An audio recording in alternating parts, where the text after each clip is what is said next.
Watch the reaction of Jimmy Johnson to win the Daytona 500 pole position. He's done it. In the 125, those coveted top spots are important. You know there's people out there that have desperation in them. You know that's the car that you want to race in the 500, so you don't want to beat it up. To know going in you have to finish so far up to get into the Daytona 500, that's pressure.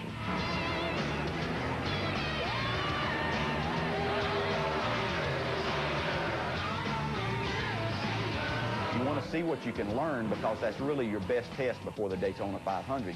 This is throw the rags out the window, boys. We're racing to see how good we are for the biggest race of the year.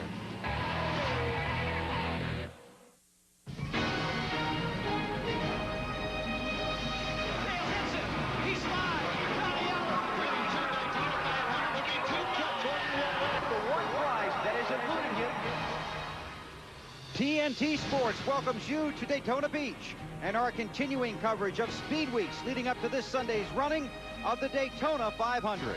Today, it's 2 qualifying races as we lock in the 43 starters for the 44th running of the Daytona 500. Hi, everybody. Bill Weber along with our TNT special contributor Tony Stewart on the wagon right alongside pit road right next to victory lane. He starts 10th in the second qualifying race. Tony, a lot of guys out there with a lot of different agendas today. That is very true. Everybody here today, a lot of guys that have been high in the point standings from last year, they don't necessarily have to take the big chances that some of the guys in the back of the pack are going to have to take. Those guys don't have provisionals. They have to make those top 14 or 15 spots to make sure they're in the Daytona 500 this Sunday. So the biggest thing is making sure that you're running up front, but don't take chances that it's going to tear up your car. If you tear up your car today, what are you going to have for Sunday? It can get wild out there on qualifying race Thursday. Now, here's the deal. The front row is locked in. Jimmy Johnson and Kevin Harvick start up front on Sunday. The next 28 positions will be determined in these qualifying races. 14 drivers from each race will advance. So, when the checkered flag falls on race number 2, we'll have a field of 30 starters. The next 6 drivers come in on their qualifying speed. Then there are 7 provisionals, including 1 reserved for a past champion, that will guarantee us a 43-car field. Now, it's important to remember this. As these races unfold this afternoon, we'll continue to remind you of this formula. But the battle on the racetrack that is the most critical may not be for first. It's probably for 14th or 15th. Let's meet the front row for race number 1, beginning with Dave Burns. Rookie Jimmy Johnson is just the 3rd rookie in Daytona 500 history to qualify on the pole, but he's got veteran teammates, and they were just busting on you for something. Jeff Gordon was picking on you. Why? I was getting in the car a little bit early, probably 20 minutes early. I said it was time, so I was climbing in ready to go, and we got 20 minutes still, so I'll hang out with you. All right, when you drive today, when you race, are you going to stay up front or are you going to hang back to learn? We're going to try to stay up front. We don't know what to really expect. You know, in practice, there was a lot of craziness going on, I guess you could call it, but we're going to try to keep this Lowe's Monte Carlo up front. But if things get crazy, you know, if situations start to present themselves where we can possibly injure this car, we're going to get on out of there. But I need experience, and that's the goal today. All right, that teammate that was picking on him is also his car owner, and he's standing by with Matt Yoakum. And Dave, defending Winston Cup Series champion Jeff Gordon is also a 2-time Daytona 500 winner, and he has 1 Daytona qualifying victory in his racing resume back in 1993, also the day he met his future wife, Brooke. A lot of good things happened to you that day. What about today? You have a virtual lock for the Daytona 500. How hard do you race today? Yeah, we do, but we want a good starting position for the Daytona 500. I'd love to be starting behind Jimmy on Sunday on the Daytona 500. So we're gonna run hard. We're gonna be smart though. We're not gonna take too many risks and chances. You know, we've won this thing before, but it has been a long time, and you know, we got such a strong car and a strong race team that we know that no matter where we start in Sunday's race at Daytona 500, we're gonna be a factor. Jeff is looking for a reversal of fortunes. In 3 of the last 4 Daytona qualifiers, he's finished 6th or worse, and then went on to finish 16th or worse in the 500, so he's looking for some change of luck. And Marty, he's not the only guy here at Speed Weeks, is he? No, he's not, Matt, and you know all about this. We are all about drama at TNT, and there will be plenty of it today. Several drivers must race their way into the Daytona 500, like Bill just talked about a second ago. Kyle Petty, one of those guys who must race your way in. You've been over this race, I'm sure, a million times in your head in the last 24 hours. How confident are you you'll be in the Daytona 500 on Sunday? Extremely confident. We felt like we put down a pretty good time the other day. We needed to be a little bit better, but still, we've got a pretty decent comfort zone with that.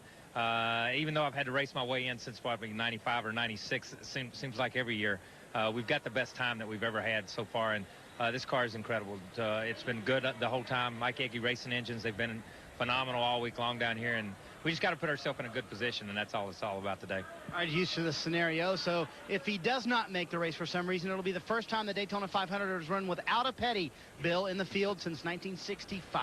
Okay, Marty, no pressure there. Tony, you're a lock. You're going to be in the starting field here on Sunday, but in your qualifying race, are you aware of the guys that have to get into that top 14 or 15 positions? Well, that's where my crew chief, Greg Zipadilli, comes into play. He's the guy to make sure that I know exactly who's around me, what situations everybody's in. You know the guys are going to take chances if they have to race their way into the field. You know that the guys that are locked in because of provisionals from last year or good qualifying times, those are the guys we're probably going to want to be around today and make sure that we're not taking any unnecessary chances. But trust me, I want to be over here about 100 feet behind us here and be in victory lane today. So we may have to take some chances at the end of it to try to get in victory lane. The sun popped out about 2 hours ago. Some clouds come and go. Rain is not in the forecast until very late today. But the wind, Tony, can that be a factor? It's really picked up in the last few minutes. It has. The last 10 minutes, the wind's picked up quite a bit here. So it'll play a big factor in this race today. When we come and test, we normally see a lot of headwind on the backstretch and a lot of tailwind on the front straightaway. So as you go into turn 1, you can get a little bit of a push condition, and when you go into turn 3, you can be a little bit on the loose side. So it can play some games with some of the rookie drivers that haven't got a lot of laps here at Daytona. Okay, he's got a good seat for race number 2, but for race number 1, he'll be right here. Tony Stewart, one of 53 drivers vying for 43 spots at the Daytona 500. Will it be a day of delight or disappointment? We're all about to find out. Today, throughout the afternoon, you'll hear drivers say it does not matter where you start in the Daytona 500. You can still get to the front. Maybe, but can you stay there? Only twice in the last 22 years has the winner started worse than 8th. Michael Waltrip last year and Derek Cope in 1990. Two topics that have been in the Speed Week spotlight: safety and aerodynamics. First, the safety issues. Yesterday, in a Marion County, Indiana Superior Court, racing safety pioneer Bill Simpson filed an $8.5 million defamation suit against NASCAR. Simpson contends that NASCAR damaged his reputation and his business during its investigation into the crash that took the life of Dale Earnhardt. NASCAR is the only defendant in the case. They have 23 days to respond to the suit. One point of fact: Simpson Performance Products is not part of the lawsuit. A NASCAR statement said the suit is without merit, adding the sanctioning body will vigorously defend itself. The death of Dale Earnhardt here 1 year ago inspired a very ambitious search for safety, not only by NASCAR, but by race teams. For the latest update, let's go back to Dave. And Bill, the area inside the cockpit around the drivers is the biggest change. The driver's seats are much more cocoon-like, especially in the head area, the driver's head. And this year, they can be not only made of aluminum, but they can be made of a composite material, hard shell on the outside, and an aluminum honeycomb on the inside. That seat is now approved. Ricky Craven and Kyle Petty will be competing in those this weekend. I'm wearing two safety devices that were instituted last year, the Hutchins device and the Hans device, that both go on the driver. The idea: hook to the helmet and keep the driver's head from moving forward in the event of an impact. But perhaps the biggest innovation is for the future. This is an incident data recorder, also known as a black box. When a car crashes, NASCAR will record this data and use it for future safety. More data, and more data means safer race cars in the future. That's what's happening safety-wise. Now for the changes aerodynamically on these cars, let's go to Matt. Dave, following last fall's race at Talladega, a number of drivers and teams lobbied NASCAR for a rules change because they felt the current package then was just too dangerous. So NASCAR mandated a rules change for Speed Weeks 2002. The most noticeable change is the elimination of the roof air deflector. It created a big hole in the air. Many felt it was too big, creating 3, 4, and 5 wide racing and a closing rate that many felt was just too fast. Another change takes place back on the spoiler. Not only did NASCAR lower the rear blade to 55 degrees, they also took off the gurney lip or wicker bill. Also, NASCAR went to a smaller restrictor plate. Now, just when you thought that the whiteout had dried on Tuesday, NASCAR made another rules change. If you're in the Ford camp, you were a little bit happier. They took a 1/4 inch off the rear blade. Now, what most teams noticed, that the practice times had increased, had lowered by 1/2 second. Now, many teams feel like that will not create more passing, and they feel like today will be a big gauge as far as any more rule changes concerning Sunday's Daytona 500. Many drivers feel like after today's race, we're going to see a bigger one of these, a bigger plate. Bill? Okay, Matt, thanks a lot. Tony, let's take it one at a time. As a race car driver, do you feel safer than you did 1 year ago? Absolutely. The Auto Leave group from Michigan came down and went through a bunch of the Winston Cup shops and came into Joe Gibbs Racing, looked at Bobby Labonte's cars and our cars, and gave us a very, very high report. Made me feel good as a driver knowing that my team cares enough about me to make sure I'm as safe as possible in the car, as do all the other teams with their drivers. But I really feel like that the guys are doing a good job with our race cars right now. You won the Bud Shootout. You've been out here practicing for the Daytona 500. The impact of the aerodynamic changes to the cars. I really feel like it's put the driver back into the equation. Last year, with the roof deflectors and the wicker bill on the back, it seemed like we were kind of just riding along with the cars. The cars were driving us. Now we're back in control of driving the cars again, and it seems like the racing's a little better. Last year, you used to get in 1 of 3 or 4 lines and hope that your line went faster than everybody else's.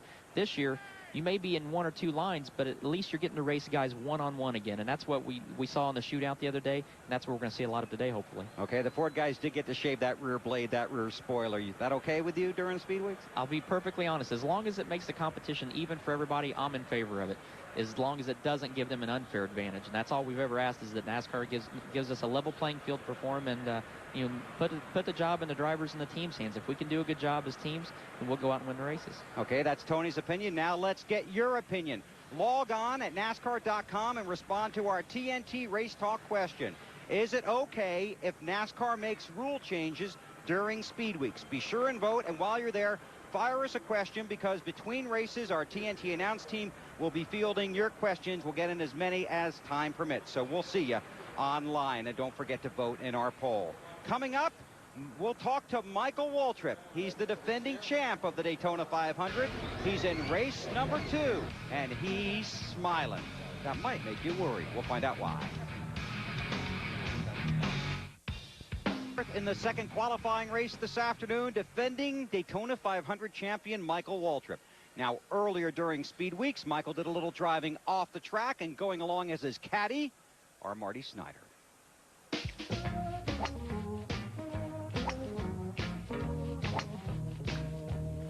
My main goal when I golf is just not to flub any shots. Well, not hit anyone's house, too. Well, unless it's Wally's. He lives near here. You just make this up as you go along, don't you? I love golf. I mean, everything, period. I love life. Sometimes I just verbalize all the stuff that's going on inside of my head, and it comes out that way. There's a lot going inside that noggin in there. Just a minute ago, I talked to a 14th century monk. What did he have to say about your golf game? What's up? It's on Wally's house. Tough shot across the water. Go for the middle window if you can, Mike. All right. Oh, I pulled it. I'm going to hit his neighbor's house. Man, I think I was disappointed when I missed the green on number 6. Imagine how I feel now.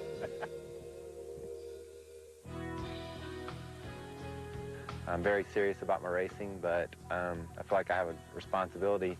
And we're in the entertainment business, and when I'm behind the camera, I feel like I need to be funny and have fun for the fans. I mean, people spend a lot of money to watch us do what we do. We owe it to them to make it fun.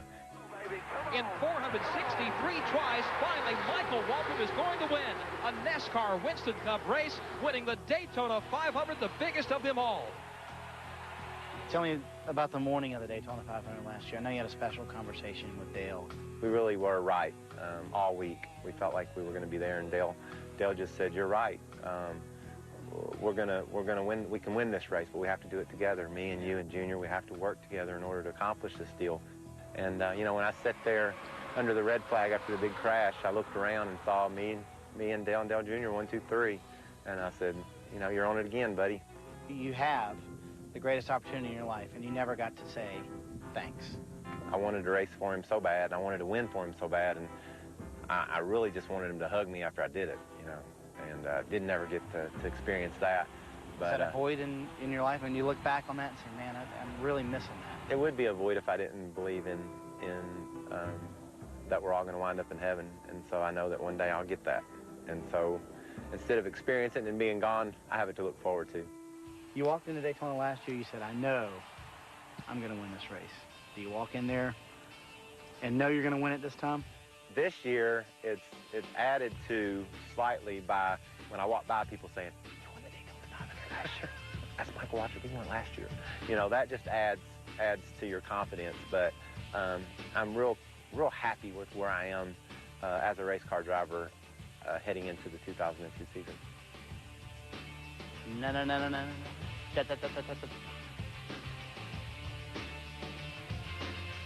Wow. Oh! Very nice, Mikey. I continue to be impressed by that putt, Mikey, but I'm so disappointed we didn't hit Wally's house. What's the matter with you? I'm not too disappointed. I had a brain lapse there. I forgot Wally has guns and stuff over there. Oh. I can't hit anything with a 6-iron. He's got a 42 rifle or whatever they use to shoot elephants when the neighbor and stuff called with. and said, "Wally, I think your kids are throwing golf balls at my house again," they're about to get grounded. But fortunately, they came up with some evidence with the MW on the ball, so they appreciate that, Michael. It was the biggest kid of all that we all know. Bill? Okay, you guys, thanks a lot. As a driver, Michael Waltrip should probably keep it on the track.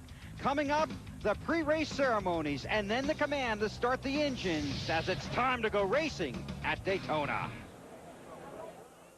Welcomes you live to our continuing coverage of the Daytona 500 Speed Weeks. Today, we set the field for Sunday's race with a pair of 125-mile qualifying races. Now we take you trackside for the pre-race ceremonies. Almighty God, we're excited by being in this wonderful place. We're excited about seeing all of the competitors and all who make this race possible. But we want to pause to give thanks that you're our God and we're your children. Shalom and amen.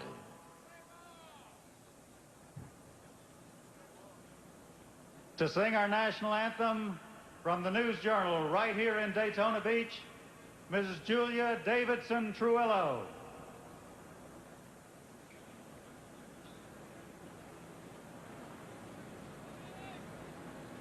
Oh, say, can you see by the dawn's early light what so proudly we held at the twilight's last gleaming, whose broad stripes and bright stars through the perilous fight o'er the ramparts we watched were so gallantly streaming, and the rockets red glare, the bombs bursting in air, gave proof through the night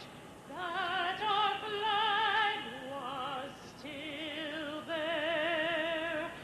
Oh, say does that star-spangled banner yet wave o'er the land of the free and the home of the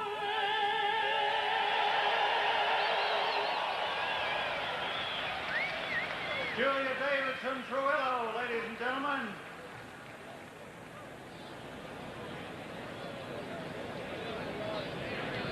And now for the starting command of the first Gatorade 125, Grand Marshal Jamie Reed. Gentlemen, start your engines.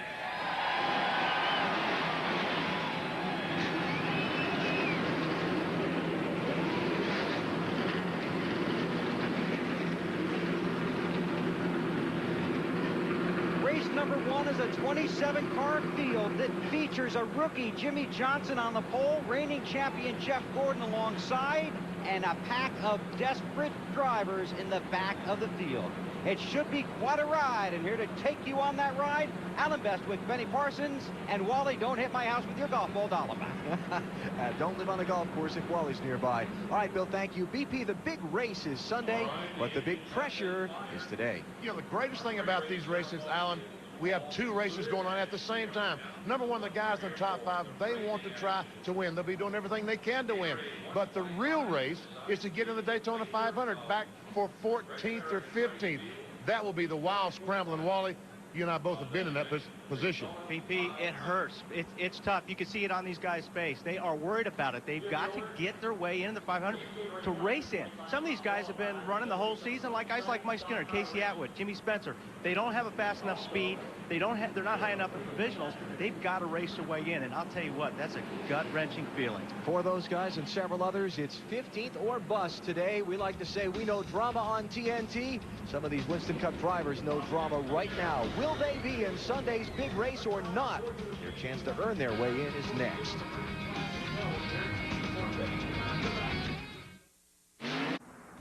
TNT Sports with live coverage of the Gatorade 125's to set the starting field for Sunday's running of the Daytona 500. Field of starters in race number 1 is on the track now. The first of 2 pace laps they'll make before the green flag. Here's how they'll take the start.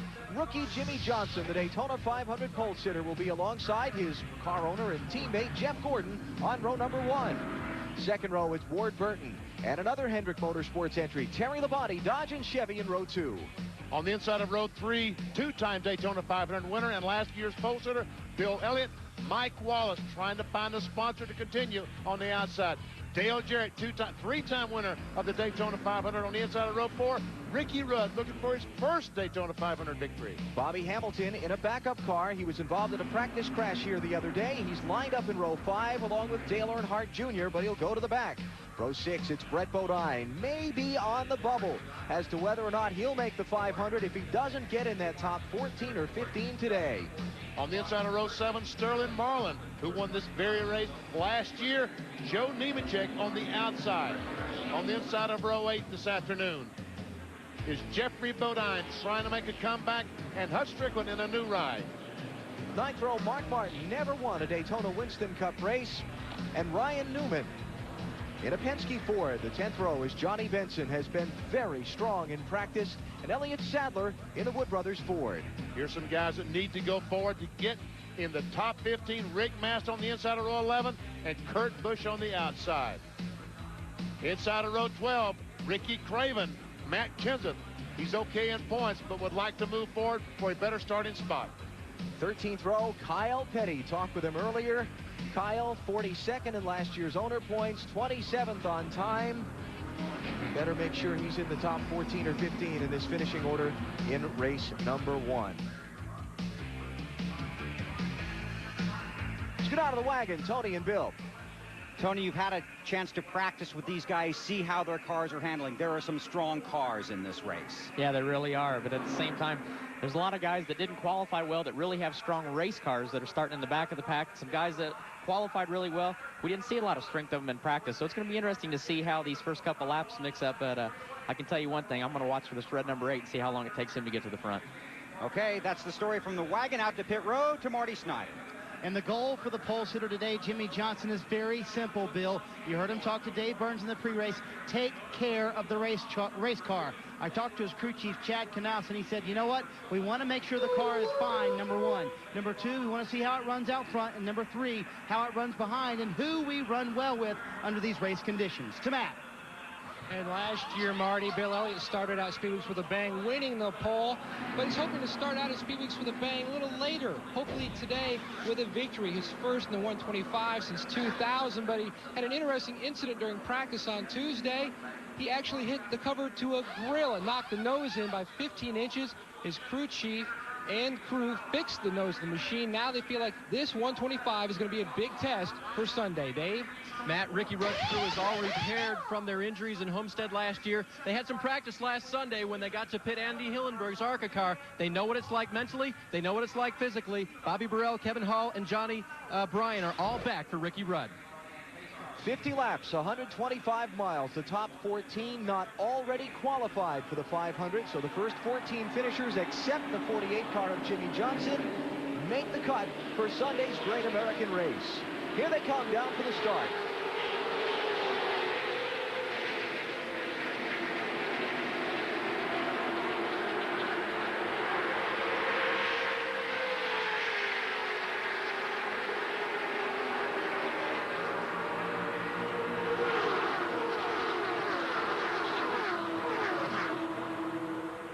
And surprisingly, Dale Jarrett, that fourth car back to white nose on the inside, did not get a very good start.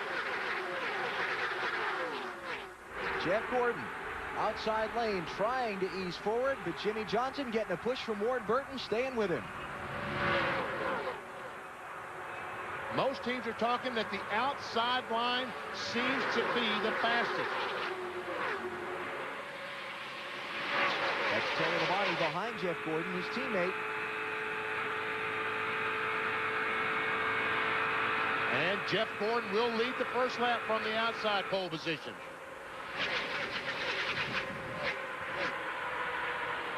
Sterling Marlin in the middle of a 3-wide spread.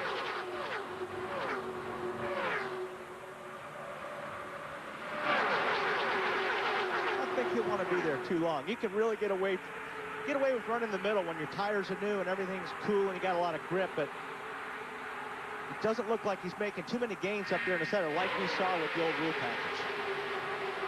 Jeffrey Bodine, the 09 car, going to get black flag. He went below the yellow line on the inside of the racetrack. That is out of bounds here at Daytona. Let's go back and take a look. Here he goes down to the inside of Sterling Marlin. There's contact there. Well, it sure looks like he got pushed out of bounds to me. I mean, it looked like he was trying to go there, and it looked like Sterling came down, and I agree with Wally. And if he does take that penalty, he's basically taking himself out of the Daytona 500. So that's a tough call, but I don't think he had much choice. He got knocked down there. Jeffrey 30th in time trial speed, 53rd in owner points from last year. James Finch, who he's driving for, is, so his only chance is to make the cut in this race. And I'll guarantee you those guys are arguing that point right now down on pit lane.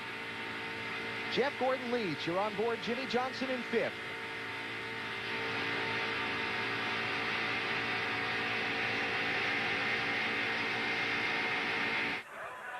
That's Mike Wallace there that Johnson is trying to push through. Wallace to 3rd in the 33 car. The black car on the outside is Ricky Rudd, who's back in the 5th position. Hey, Tony, what about Jeffrey Bodine, that pass where he was black flagged? Well, NASCAR told us in the drivers' meeting this morning, it is at NASCAR's discretion whether they will black flag you for that. But they also talk about if you do get pushed below the yellow line, as long as you don't advance your position, there's probably not going to be a penalty. But if you saw in the replay, he actually got by Sterling and gained the spot, and that's probably where the black flag came from. It looks like that Jeffrey Bodine is going to heed that black flag. He's slowing as he comes off turn 4. He doesn't have much choice. He either comes in for his penalty or they stop scoring his car, and it's not going to do him any good to make laps anyway. So Bodine needs a caution now. He needs to come in and make this stop and have a caution come out to let him catch back up to the field. As a matter of fact, Tony, isn't that almost exactly Dave Burns? Benny, Jeffrey Bodine is in, and he is gone. That's a stop-and-go penalty. Crew Chief Johnny Allen tried to argue with NASCAR officials against it. He said, bring it on in. Everybody settle down, and they're in and out. They need a caution now to catch back up to the field. Tony, isn't that almost exactly what happened to you in the Pepsi 400 last July? It is exactly what happened, but that was the first time that anybody had really had a questionable call on what the rule really was with the yellow line. But I think NASCAR's making it more clear to all of us what is actually acceptable and not acceptable as far as you can go across it, but as long as you don't improve your position, there won't be much of a penalty. Jeff Gordon leads. Terry Labonte is 2nd. They're stacked up from 3rd on back. 5 laps in. The Daytona 500 qualifying races on TNT. Still Jeff Gordon leading in the first of today's 2 Daytona 500 qualifying races, but they're mixing it up from 4th on back. You see, Dale Earnhardt Jr. has moved up into he's 5th that time by trying to take that 4th spot away. Just on this last lap on the back straightaway, Jimmy Johnson, the pole sitter for the Daytona 500, flirting with that yellow line. He comes down. Mike Wallace puts the block on him. Oh, I'd say that's more than flirting. And Jimmy Johnson goes by Mike Wallace. I don't know what NASCAR is going to do about that, but nothing so far. Marty, what are they saying? Well, Jimmy Johnson came on the radio. He was concerned that he went out of bounds, but he made the point to say that he forced me out of bounds if I was out of bounds. They're trying to calm him on the radio. As you could imagine, the rookie has a lot of nerves in this race. They're trying to keep him as calm as they possibly can. Marty, they are going to black flag Jimmy Johnson for going below the yellow line on the back straightaway. Hold on a second, buddy. Obviously, Jimmy just getting a word from his crew there, not too happy about it. It's pretty fortunate he's sitting on that front row. He'd be going home Down below the line. Because he's guaranteed that spot. Brakes, but I had help pushing me past it. Check it out. Matt Kenseth up to 11th. He's in the Daytona 500. Kyle Petty up to 13th. Right now, he's in the Daytona 500. And Joe Nemechek already in, moving towards the front in the 26 car. Right now, Dale Jarrett is in the 15th spot. He has the last transfer position. Ooh, that 12 car got loose there in the middle. And that might have put Kyle Petty out of the Daytona 500. That move by the 12 car. Here comes Dale Jr. Inside, Terry Labonte for second. Mike Wallace going with him. And Dale Earnhardt Jr., that 8 car, told me last night, I said, are you going to take it easy? He said, I want to run first or second in the qualifying race. He said, I want me a qualifying trophy. Dale Jr. Dale Jr. Well, let's see, his dad only collected what, 12 of them? 10 in a row. Over the years here? Yikes. Look at this. 4 lines. Now, Jimmy Johnson's trying to slow down and get clear to go to pit road. That could be ugly. That could be real ugly. Hope he runs another lap. Wave him off. No, he's waving. He doesn't have a choice. NASCAR's told him if he doesn't pit this time, they're going to stop scoring him. 4100 second gear at the line. 4100. So Johnson coming in. And again, not a big deal for him. He's going to start on the pole for the Daytona 500, period. Marty? And they reminded him, do not flat spot the tires, come in real nice and easy. Jimmy, of course, suggested, as all drivers would, let's just park the thing because we're already in the race. But they said, let's leave you out. Let's just see what happens in this race. We could get a caution and catch up with the pack. This could be huge for Jeffrey Bodine if he can get caught up with Jimmy Johnson because he has a very fast race car. Maybe it would keep Jeffrey from getting lapped before this thing is over. And then he catches the caution flag, he's back in the race. Now, because Jimmy Johnson is outside of the top 15, the transfer spot becomes 14. It's the first 14 cars not already qualified for the 500, and in this race, the only driver qualified is that 48. So the 14th place right now is Johnny Benson. And among those outside the cut, Mark Martin, Hutch Strickland, Ward Burton, Dale Jarrett, and Bill Elliott. They're all outside the top 14, excuse me.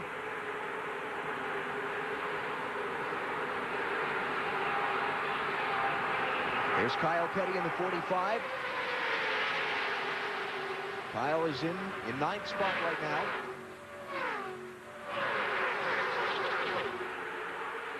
And believe me, that is not comfortable for Kyle. Kyle wants to get as far ahead as he can. He looks up in the mirror and sees these cars 2 by 2 stacked up all the way back.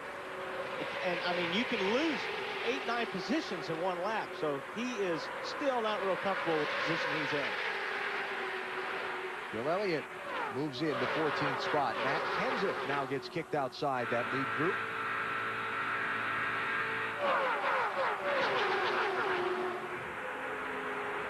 And there we see Bill Elliott back in 14th is over 3.5 seconds behind Jeff Gordon. As a matter of fact, we have a 5-car breakaway for the lead.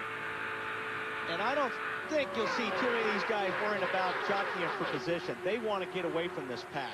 And now you've got another pack just behind them that's 5 or 6 deep. They want to get away from that pack. How about it, Matt? Well, you're absolutely right. Ty Norris, Dale Earnhardt Jr. spotter, just told Junior 2 laps ago that he has gotten with the spotters from the other 4 cars in their pack, and they have cut a deal to stay in line to try to pull away even more from the cars behind them.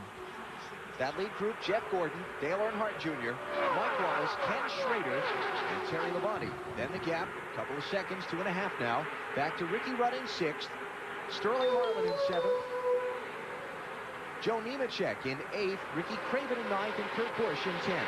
Right now on the track, you've got 13 cars. The top 13 are basically in single file. And then those guys stacked up right there are fighting for that transfer spot. 15 in, 36 to go. Now 35 to go as the leaders cross the start-finish line. Here are the drivers right now that are not in the Daytona 500 at this point. 5 cars at the head of the pack in the Daytona 500 qualifying races. Race number 1, Jeff Gordon is the leader. Dale Earnhardt Jr. is second. Changed for third while we were in the break. Ken Schrader and Terry Labonte. Shuffling Mike Wallace back to 5th. And Mike Wallace looks like in the 33 car, the auto lead car is struggling. Well, I thought he was struggling to keep up. It looked like going through the corners that time. He did manage to get on the back bumper of Terry Labonte. Well, he's got help coming, BP, because normally 10 cars lined up in a draft are going to catch 5 cars lined up in a draft. So if these guys stay in line behind this lead group, they'll catch that front draft. All right, let's see. You see Jeff Gordon, Sterling Marlin back in 7th position. You see Sterling is a little over 2 in the 3rd second, but it's growing, Wally. It's getting larger. They're pulling away from this pack of cars. See what happens. Track that over a couple of laps and see if now that these drivers have lined up, if they're able to close the gap. Right now, outside the transfer spot, Ryan Newman, though he's going to be good on points. Remember that car's got the points from the 12 car last year. It's last year's owner points. So they should be okay. Dale Jarrett, we know he'll be fine. Elliott Sadler, Mark Martin, Bill Elliott. But Brett Bodine is back in 20th place. He's 21st on time, 35th on points. On the clock, catching him a little bit. There's Ricky Rudd running in 6th place right now. We talked with Ricky a little bit earlier in the week about strategy for his qualifying race today. He said simple, stay away from the desperate ones. Well, it's pretty scary. You get back to the back. I've been here before. It's not a pretty place back there. It's a lot of hard racing going on. A lot on the line for a lot of teams that don't have provisional spots and maybe didn't particularly qualify well on the stopwatch. So it's do or die for them, and they drive that way. I mean, they're doing what they need to do. They really hang it all out. If they don't hang it out and maybe get their car in the Daytona 500, there won't be a Sunday for them. So as far away from that mid-pack or 15th place transfer spot, the better off that we're going to be. But he's pretty close to it right now. As a matter of fact, the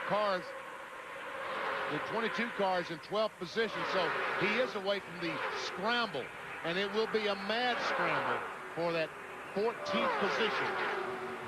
Let's talk pit strategy. There really isn't any for this race if there is no caution. The cars can all run more than 50 laps on a tank of fuel, so that's fine. However, if the caution comes out, we could see a variety of tire strategies on pit road.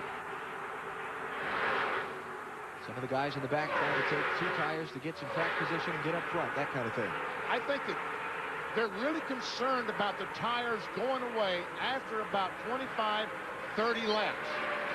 So I think the caution flags that come out right now, most of these cars would dive in the pits, and most of the lead cars would change 4. We saw last week in the Bud Shootout that Rusty Wallace changed 2 tires, Kenny Wallace changed 2. They got great track position, but the guys ran them down and left them. Well, I think other than, what the rule package like last year, the cars handled so good, they stuck so good, the handling wasn't as much or as important as it is now. Tony, what do you think about that?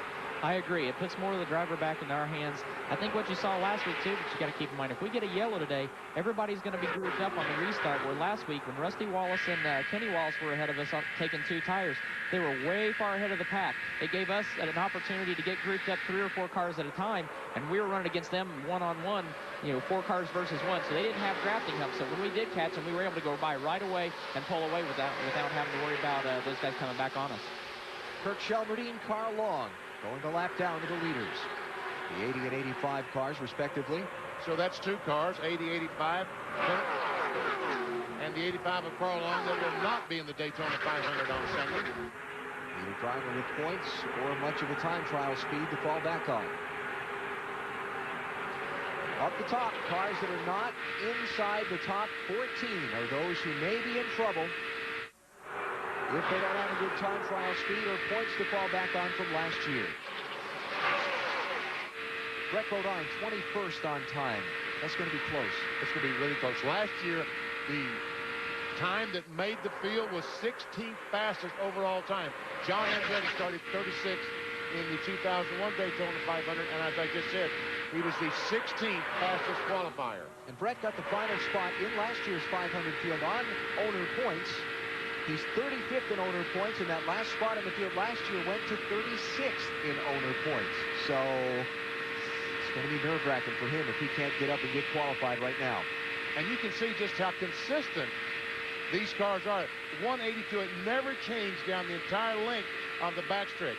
As he goes in the corner and hits this banking, it will slow down a little bit, down to about 179.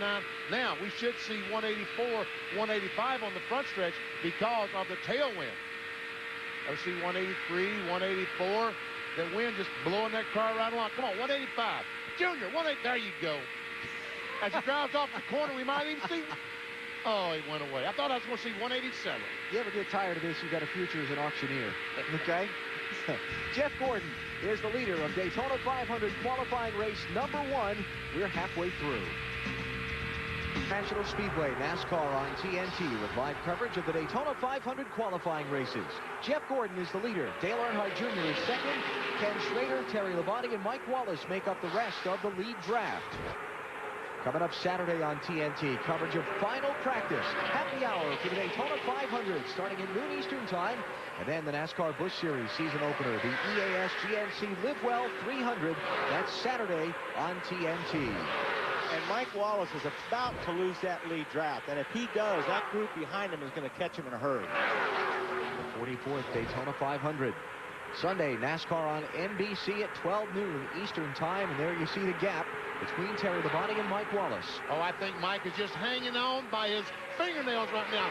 He's like that, almost like that guy on the side of the wall. Please, please, hang on, hang on. He does not want to fall. Check out the scoring summary at the top of the screen, the manufacturers and who's running where. That lead draft is all General Motors products. The first Ford is Ricky Rudd in 6th. We've talked about him trying to pull that second draft up to the first one. The Fords and Dodges in that group are not having much success catching the Chevys and Pontiacs. Well, we showed you a few laps ago is 2.44 seconds behind that lead group. It's right now the last time by 3.43 seconds. So they've lost a second in the last 10 laps or so. I think you're right, BP, but these guys in the back pack are not running as tight as that front group. That front group is running each other's tracks. These guys are they're just straggled all over the place, so that's going to hurt them catching that group as well. Not much as far as competition for the lead today compared to last year's rules, is there? No, there isn't. Jeff Gordon got the lead from pole sitter Jimmy Johnson after basically they ran side by side for the first lap, and that's been it. The one reason for these guys, they're back racing for that 14th, 15th spot. That lap by, Kyle Petty is now back to 15th. He's out of the Daytona 500 if the race should end right now as it is. Dale Jarrett and Matt Kenseth have moved by Kyle Petty. And now Johnny Benson and Bill Elliott trying to mount a charge also. Wow. A little bit of loose there. And is that Johnny Benson's car? Yeah. We noticed he lost 5 positions in a lap 2 circuits ago. And now, looks like he's regrouped and trying to move his way back forward. Tony, why are we not seeing any passing in this race? Well, I think those first 5 cars, they're staying nose to tail. They're looking behind saying, hey, if we stay in a tight line like this, we're going to pull away from these guys. The second group of cars, they're looking at just the opposite. If we stay in a line, we might be able to catch this lead group. But I can promise you one thing. If that second pack does catch that lead pack, it's going to start getting interesting. It won't be single file anymore after that. Well, the way things are going now, Tony, they have no chance of catching that first pack without a caution. 4.2 seconds behind Jeff Gordon. Now is 6th place Ricky Rudd. Boy, look at this. This is around that transfer spot, and this is desperate. It's 1 spot out of the race. These guys need to get together. And Bill Elliott is trying to push Kyle Petty by now. Okay, guys, let's get lined up and see if we can't catch Matt Kenseth and get back in the race for the last transfer spot. And I think if Bill Elliott probably was sitting there not knowing who to go with until he saw that 10 car get loose a couple times. He said, boy, if I get my nose on his tail, I'm going to wreck this guy. So I think he decided to go with the 45 car. And there we see Johnny Benson 17th place. And right behind Bill Elliott and Kyle Petty. But the big deal here is the gap now from Kyle up to Matt Kenseth. Yes, you're right. Matt Kenseth, the last spot, and he's put some distance on these guys. Last time by, it was 1 second. Do they have enough speed? Does Elliott and Kyle have enough speed with some help to catch Matt Kenseth? These guys don't get lined up. They have no chance. But Matt is kind of running by himself right there. He's not with the draft. That's true. This could get interesting. Final spots in the Daytona 500 on the line. 17 laps to go in qualifying race number 1, and all of these drivers needing to get farther up front. First spot as we come back with 13 laps to go. Ricky Craven fading from the lead group. The second pack has caught Matt Kenseth. Brett Bodine is in the Daytona 500 with that pass. And Kyle Petty loses 2 spots. Brett Bodine gets by. Bill Elliott gets by. Just when we thought that Kyle in the 45 was going to catch the 17, he picked up that push off the second corner, I think, and had to back off the gas, which allowed those other 2 cars to get by. Marty, what's going on with Kyle? What's he saying? Kyle is really struggling with a very tight race car, Benny, and they have been in this situation before. You heard him in the pre-race. The last 7 Daytona 500s, he's had to race his way in. In 5 of those races, he's gotten the transfer spot on the last lap. Wow. Drama starting to build. Right now, Kyle, Craven, and Benson, those 3 cars are out. Brett Bodine has the last transfer spot into the Daytona 500, and he's 2 ahead of them. Dave, what's happening with Ricky Craven? He's calling back all of a sudden. Benny, his car has gone very, very tight. It will not turn going into the corners, just wants to push up the racetrack, and that's why he's suddenly losing spots. When we say tight, the driver goes in the corner and turns that car left, but it doesn't want to go left. It continues going straight. That's what we call pushing or tight. So over the final 10 laps, we'll see if Dale Earnhardt Jr. can make a move on Jeff Gordon for the lead, and we'll see if these drivers can get up and get qualified for the 500. Kyle Petty, 27th on time, 42nd on points. I don't know. Anxious moments, and he knows.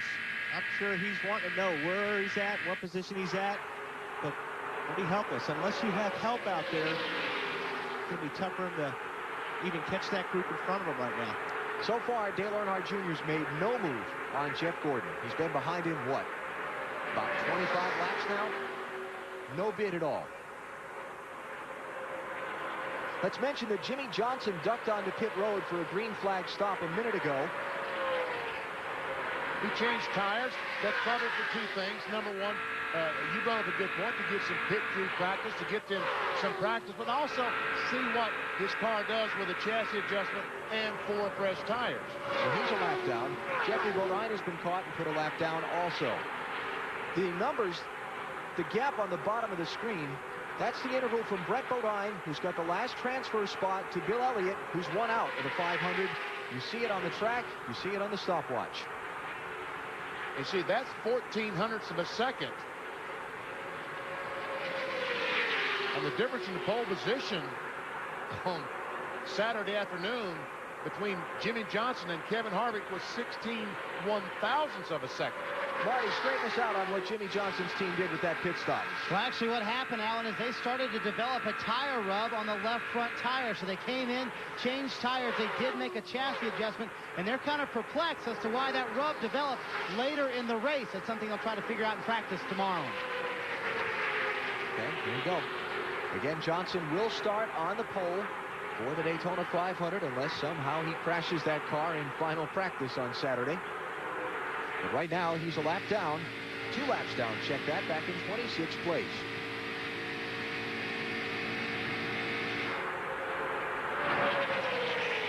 Eight to go. Tony, you were in Jeff Gordon's spot in the Budweiser Shootout Sunday. Were you playing more defense than offense on Dale Jr. at this point? I can tell you one thing. Down the straightaways, I was watching the mirror 3 times as much as I was watching in front of me, and I was watching the racetrack 3 times as much as I was in the corners. But you spent the majority of your time watching what was going on behind you, because everything in front of you, it didn't matter. It was all what was going on behind you. Tony, thanks a lot for joining us. We'll be watching you in this second race. All right, we'll see what we can do, guys. And that's what they told me. Some of the crew chiefs told me that Last year's race, you drove looking through the windshield, looking at the cars in front of you. This year's race, you will drive looking out the rear window, just like Jeff Gordon's doing right now, to see where the 8 car is going. He's looking out the rear window as much as he is the windshield. You saw Dale Earnhardt Jr. back off Jeff Gordon's bumper a little bit in turn 3 and then take that big run off of turn 4 at him to try and get by in the draft. And while they're monkeying around up there, that has allowed the 33 car of Mike Wallace to get back on the bumper of Terry Labonte. And the 6th car in that group is Jimmy Johnson, who's 2 laps down.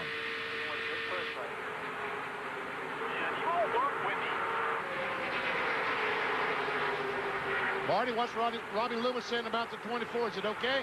Well, there's very little radio traffic on Jeff Gordon's scanner, Benny, but what he has said in the last 3 laps is that the handling has started to go away, but he knows he's in the best position in the lead. Let's check in on that transfer spot back in the field. Brett Bodine still hanging on to the 14th spot. As we look back to find that group, here they come. Bill Elliott in the 9 car is 1 spot outside of the 500 grid. And Kyle Petty is in 16th, but Kyle and his group are getting a little bit closer to Bill Elliott, Brett Bodine, and Matt Kenseth. Now, Elliott's going to be in the 500 even if he doesn't pick up another position. He was 9th fastest on time. He's in. Question is, what about the guy behind him? Matt? Well, Alan, they keep telling Brett Bodine that Bill Elliott will not try to make a move because Elliott knows he's in the 500. Elliott is reporting to his crew chief, Mike Ford, that his car's a little bit tight. Meanwhile, Brett Bodine says his car just won't run like yesterday's practice session. Remember, guys, it was about 15 degrees cooler. Brett Bodine missed the show back in 2000, hoping to hang on again and sneak his way back into the 500. Thing is, for Kyle to get in this race, he's going to need the help of Bill Elliott and also the 10 car, Johnny Benson. Matt Kenseth going wide to try and get around the Jeffrey Bodine lap car, and Brett's going to drop behind his brother and try and get a little draft. And Jeffrey comes down to, and now we've got 3 cars ganged up on Matt Kenseth on the bottom of the racetrack. Could be the opening Kyle Petty needs to get into the race. But he's not close enough to take advantage. Couldn't capitalize on it. So now Matt Kenseth is outside the field. Kenseth 14th in points from last year. He should get a provisional. Unless something drastic happens in race 2.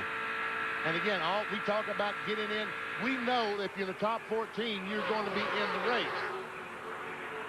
We don't know what's going to happen in the second race. We don't know what's going to happen to the provisionals until the second race has been run. And we see Carl Long very, very slow off turn 2. There's the gap. Elliott to Kenseth, in versus out. Jeffrey Bodine getting out of the way of the cars racing for that spot. Remember, Bodine had a stop-and-go penalty for going below the out-of-bounds line, the yellow line, early in the race. It put him a lap down. And Carl Long is not going to make it in. Hopefully he will drive behind the wall there. Which he did. Mark Martin has just taken his car to the garage. Jimmy Johnson has also gone to the garage.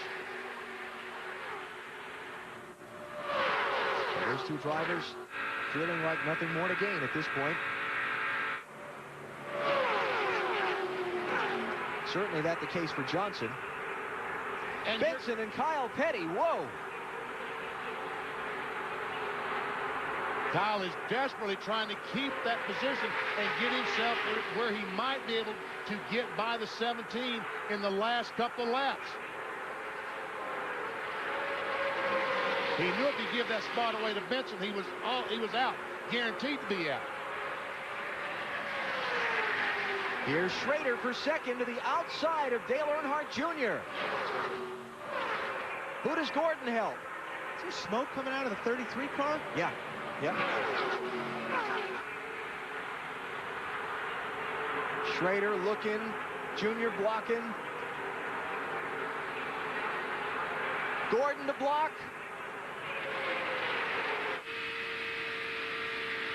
And tense. Here comes Schrader on the outside. He's got a great run going, and he's got the momentum of the outside, but all the fast cars are on the inside. Coming to the white flag. Final lap of the first Daytona 500 qualifying race. Jeff Gordon, Dale Earnhardt Jr., Ken Schrader, Terry Labonte, and that dicing up front has brought a second group up to join this fight. Ricky Rudd, the 28 car, he's right in there with them. Schrader fading back on the outside. It was worth the gamble.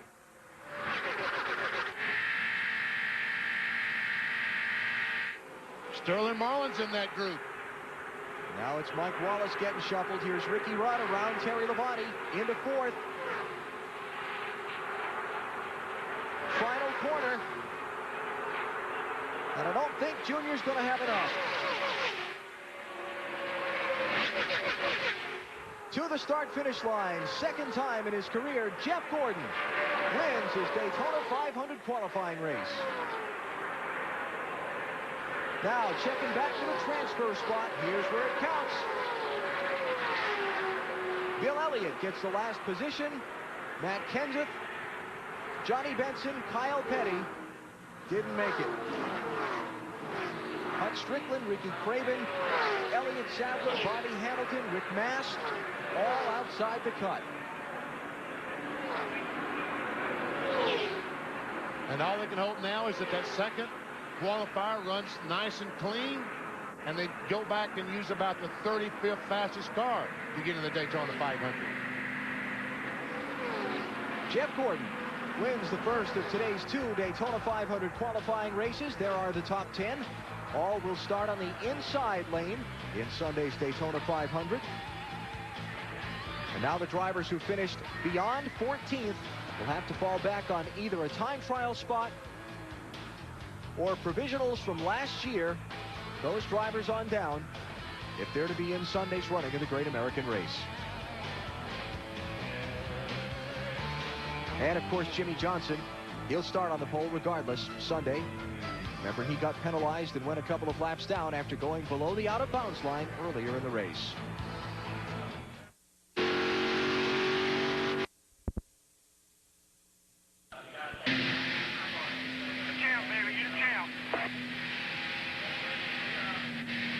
Junior, he's good, man. He's good.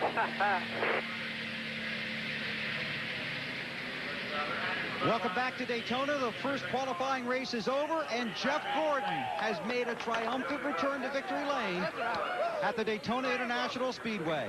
High fives from his crew, a hug from his car owner, and the celebration for the DuPont team at Daytona is underway. Congratulations, outstanding race. Oh man, what an exciting day. Man, I tell you, Junior, he's something else. He gave me a heck of a fight. I had my hands full there. The car just drove so good all week long and really all winter long. These guys at Hinder Motorsports done such an awesome job preparing these cars.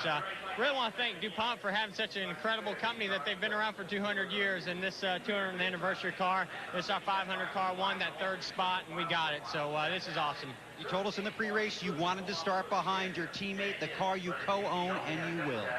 Yeah, I'm very excited about that. You know, I don't know what happened to Jimmy out there. It looked like he was doing real good there at the beginning. I don't know if he got shuffled out, but you know, that's just a lesson for him, and he's going to be really good. You know, by the time we get to Sunday. But I'm just so excited about my race team. I can't believe that we've come back. You know, and after a 2001 season like we had, and we're off to such a great start here, and the car is just phenomenal right now, and makes my job a whole lot easier. So I'm looking forward to Sunday. This is the best chance we've had in a long time to win a Daytona 500. Congratulations. See you Sunday. All right, we'll see you Sunday. That's Jeff Gordon. He's in victory lane, but he's not the only winner. Let's go to Matt Yoakum. Bill Gordon may have raced in the victory lane, but Brett Bodine has raced into the 500. Can you even describe how big of a relief it is now, Brett? Wow, it's huge. I'll tell you, with 15 to go, I wouldn't have given you a plug nickel for it because we were so far back, and we weren't making any ground. And all of a sudden, Bill pushed up, and I got in front of him. And how about that, Dave? Bill pushed up, and I got in front of him, and that's what I needed, someone pushing me. And then I just made the holes for him, and you know, we marched ourselves right back up into a qualifying spot. Congratulations, you're in the 500 now. Let's go to Dave.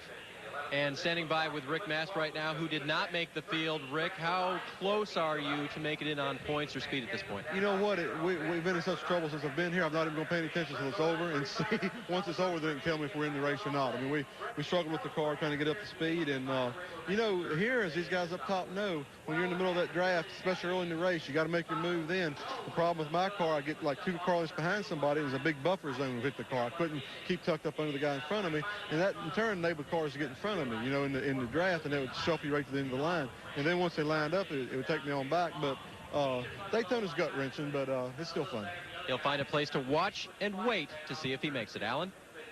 Jeff Gordon wins. Brett Bodine is in. Rick Mast, he's got a nerve-wracking hour and a half or so ahead of him. Here are the results from qualifying race number 1. And it was impressive to see Ricky Rudd and that group get up to, and Ricky Rudd finished in 4th position. Kyle Petty also with a nerve-wracking 90 minutes ahead of him. 97 cars up there too. Kyle Busch, he had to get in a real important race for him. Start setting the stage for race number 2 when we come back in just a minute. Qualifying race number 1 is over. Some drivers are celebrating their secured spot in the Daytona 500. Others are about to get a real bad case of nerves. Matt, which side of that coin is your guest on? Well, Kurt Busch can take a big sigh of relief. He's in the 2002 44th running of the Daytona 500. He did a lot of work out there. It seemed like a lot of work. We just minded our P's and Q's, and I knew if we worked as hard as we could on the car, and I drove it as smart as I could, that we'd end up in the show. You just talked to your teammate, Jeff Burton. What'd you tell him? He's a great guy. I just thought I'd say hello and good luck to him, but I just, you know, trying to help out all the Roush cars, just trying to get us up to speed. We know we're behind. We've been working at it. We're gaining. We're making some strides, and I just got to thank all the Rubbermaid veteran-type guys now. We're marching forward. He finishes 7th today. Marty? And Matt, with Richard Petty, Kyle Petty changing clothes right now, and obviously a little bit upset. What did Kyle say happened with the race car, and how worried are you about the next race? Do you feel comfortable with a 27th fastest speed? Yeah, you're worried about the speed. That's the only thing to get him in. He said the car just, after a few laps, it just got to pushing so bad he couldn't go anywhere, and he's just tore all the pieces, and we are, you know, because the car's a lot better than what we showed. So, you know, it's not a good way to start the season. It's definitely not a good way to start the season. Again, they have the 27th fastest speed in qualifying time. Robin Pemberton, team manager, told me that they are pretty confident that will make the race. Dave? Mike Wallace had 2 top 10 finishes here at Daytona last year. Marty, Mike, great job out there. How good is your car for the 500? My car's good. It got a little slide in the front end right there at the end a little bit, you know, and I thought I could go for 3rd and got tagged to the back, you know, but you know, thank the Auto League for coming on board for this race with their side curtain airbags, and hopefully we can keep them on board the rest of the year, or we need a sponsor to go under Rockingham. Mike Wallace also has a Craftsman Truck Series win here. He hopes for the 500 win on Sunday. Alan? They are getting the cars ready for qualifying race number 2 back inside the NASCAR Winston Cup Series garage. They've already been inspected. They're lined up and about ready to be rolled out onto the track. We'll come back with more NASCAR action from Daytona in a minute. Get any other feeling going in any other racetrack than you do at Daytona. There's nothing quite like it as far as single race victories. 3, 2. It's our Super Bowl event. I mean, this is the biggest event that we have all year long.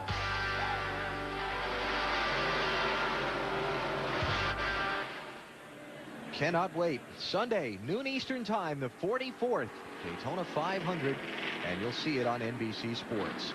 No, these are not the cars for the second qualifying race. In between the 2 races, we got a little hooray for Hollywood going on here at the Speedway.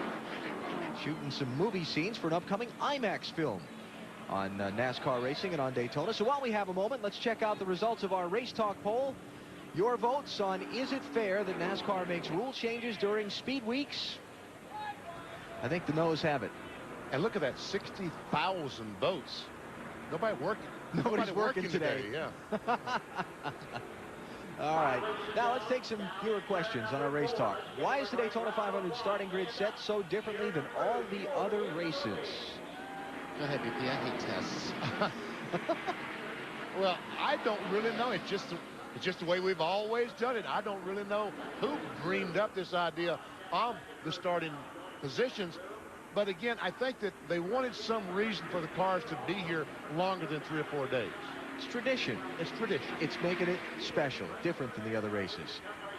Next question, what happens should a team lose an engine during these races and is qualified in the first round high enough to make the 500 field? Well, Debbie, that's no problem. If they have qualified fast enough, they're going to be in the Daytona 500. The one-engine rule that NASCAR has put in effect for 2002 does not apply to the Daytona 500. These guys can change engines anytime they'd like. Next question.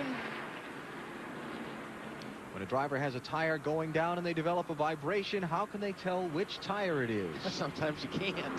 Sometimes you feel the car vibrate and you're not sure. If you feel it in the steering wheel, usually you know it's one of your front tires. So that's one way to check. But it's very, very difficult to find out which tire, especially if it's in the rear. All you know is you need to get in pit lane quick and get them changed.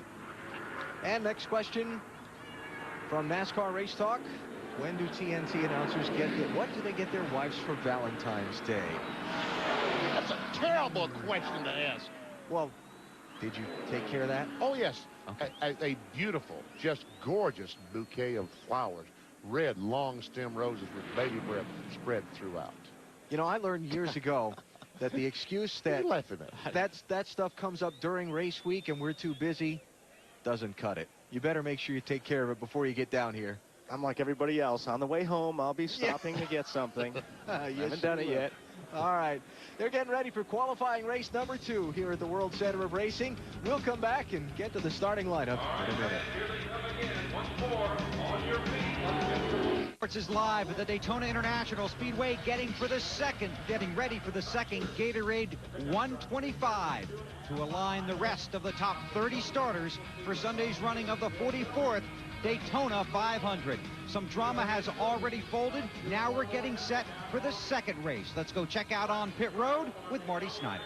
Well, Bill, Jimmy Spencer has everything on the line today. 38th in owner's points, 46 fastest in qualifying. First race with a big sponsor and Target. No pressure there, and it all happens in the next 50 laps, Spencer. Same question we asked Kyle Petty in the first race. Are you confident you can race your way in? Yeah, I think I can. You know, I'll tell you, this team is a great team, Team Target, and we've had some really good tests. We've obviously missed it here a little bit, but this is my job. You know, I got to get to the top 15. That's what we could do with the Team Target Dodge. It's my type of race. Car's handling really well. Got a new motor in here. It's a motor Sterling ran on Sunday. So, you know, I think if the race goes caution-free, that's going to be our best opportunity. That's what we're hoping for. He turns 45 tomorrow. He wants one birthday present, a starting position in the Daytona 500. Matt? Marty, the sentimental favorite today would have to be veteran Dave Marcus. A career that has seen 5 Winston Cup wins and a record-tying 32 consecutive Daytona 500 appearances could come to a close today. Marcus has to finish 14th or better depending upon what Kevin Harvick does. Dave, this could be your last time behind the wheel of a Winston Cup car. Can you describe the pressure trying to make the 500? Well, I think so. I mean, there is a lot of pressure. I want to do good for everybody that works for myself, everybody at the Richard Childress organization. They've worked on the car. Our sponsor, Mr. Bill Jordan, and probably I put more pressure on myself. But, you know, this is my 35th Daytona 125 miler, and I would especially like to do good and maybe even win this race for my late friend Dale Earnhardt. What a dramatic finish that could be. Dave Burns?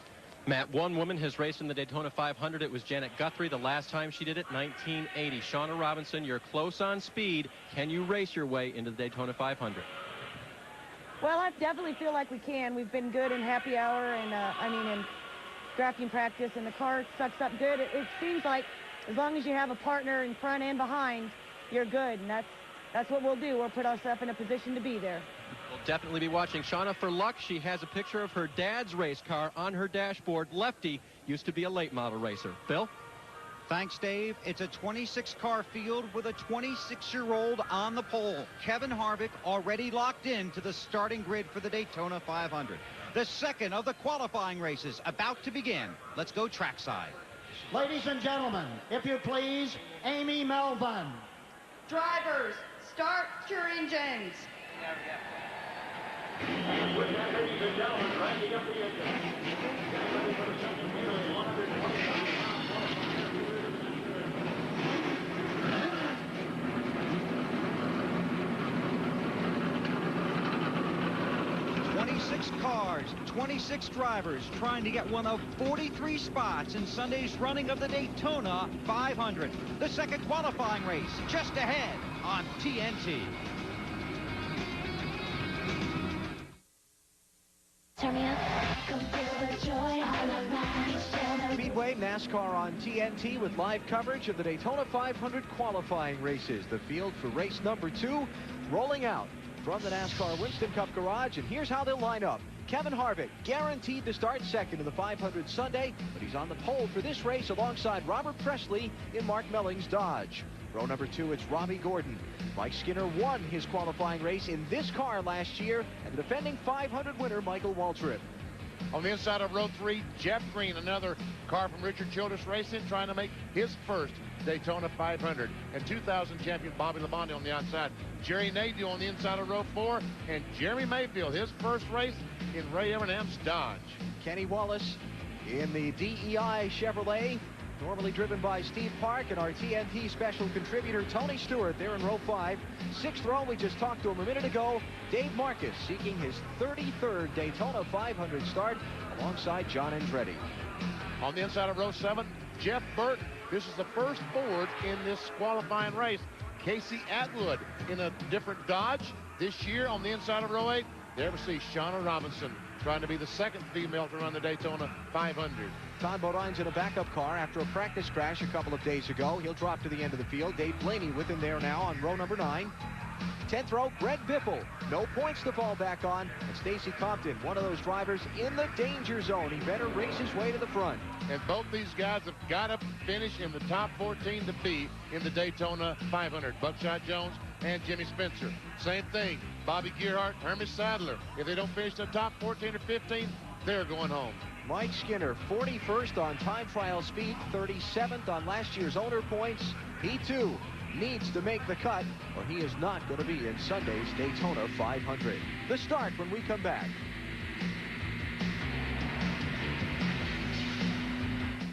Next time by for race number 2 today here at Daytona. Let's check on pit road. First, here's Marty Snyder. Well, Alan, I talked to Kevin Harvick just before he got in the car. I said, are you going to lay back? Because he obviously has the guaranteed starting position on the front row. Are you going to lay back at all? He said, are you crazy? I'm going in the front. I've got a fast race car, and I don't want the Daytona 500 to be my second win at Daytona, meaning he plans on winning today and on Sunday. Today burns. Last year, Marty, Bobby Labonte was 6th in Winston Cup points. He qualified 12th here. He should be okay, even if he doesn't finish in the top 14. But he wants to win. He's never won here in 10 tries. Go Weber.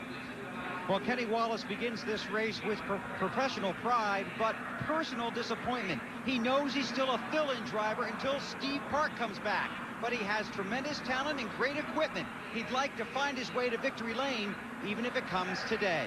Let's go further down pit road to Matt. Bill, Jeff Burton's team would love to have their luck turn around. In practice on Tuesday, they were involved in a crash. The team had to fly down, didn't have any clothes or toiletries, just jumped on a plane. They repaired the whole left side of the car, replaced the whole left side. Now they're hoping to maybe pick up Burton's first Twin 125 Daytona qualifier here today. To Allen. Yeah, Frank Stoddard was saying he called the shop, scrambled the troops, the fabricators up there. They jumped on a plane, then he had to give them money to go buy a toothbrush once they got here. They worked until midnight that night to fix this car. If you are not in Daytona today, I'm sorry, because it's gorgeous. And we see the winds north, 14 miles per hour, really bothering the cars down in turns 1 and 2 as these cars exit turn 2. That little bit of a breeze is trying to blow them up the racetrack, causing a big-time push problem. 50 laps. Top 14 not already qualified, which means the top 14 besides Kevin Harvick get the transfer in to the Daytona 500 on Sunday. Harvick and Robert Presley bring the field down for the start. Green flag, green flag.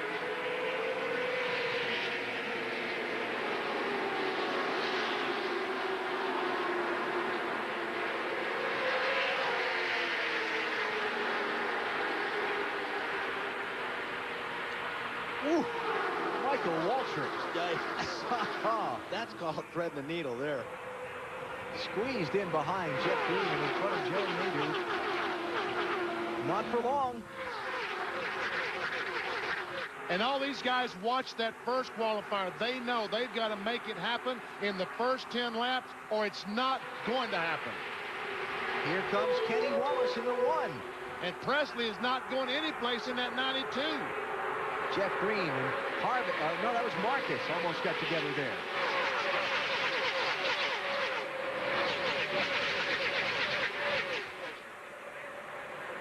Harvick leads lap 1. And they also watched that first qualifier and saw Jeffrey Bodine get black flagged to Jimmy Johnson for going beneath that yellow line. I don't think we'll have that problem in this race. Keep an eye on Tony Stewart, the orange car. He won Sunday's Budweiser shootout. He has had a very strong car all week in practice. Here comes Michael Waltrip. And it looks like he has a very strong car as well as he goes by Robbie Gordon in the 31 car, and they're 4 wide going the corners. Tony Stewart goes by his teammate on the outside. Robbie Gordon was on the outside, and he put a block on, and when he did that, it opened up the outside lane, and he just lost a lot of positions. He's still going backwards, still unable to get that 31 car up to speed for the lead. Michael Waltrip, the defending 500 winner. Out in front. That's Jerry Nadeau in the 25, trying to push him through. And here comes Jeremy Mayfield on the outside. Jeremy is literally being pushed by Tony Stewart to the front. Waltrip moves up the block. Here comes Stewart. Wow, look out.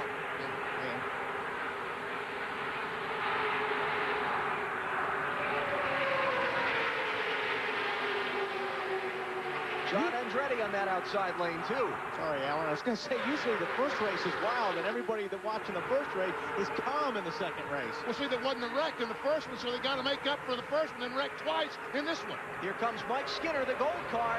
Remember, he started at the back of this field. Boy, Skinner needs to be in that top 14. He is doing everything he can. He knows got to get in that top 14 to be in the Daytona 500. Last time by, Skinner was 9th position.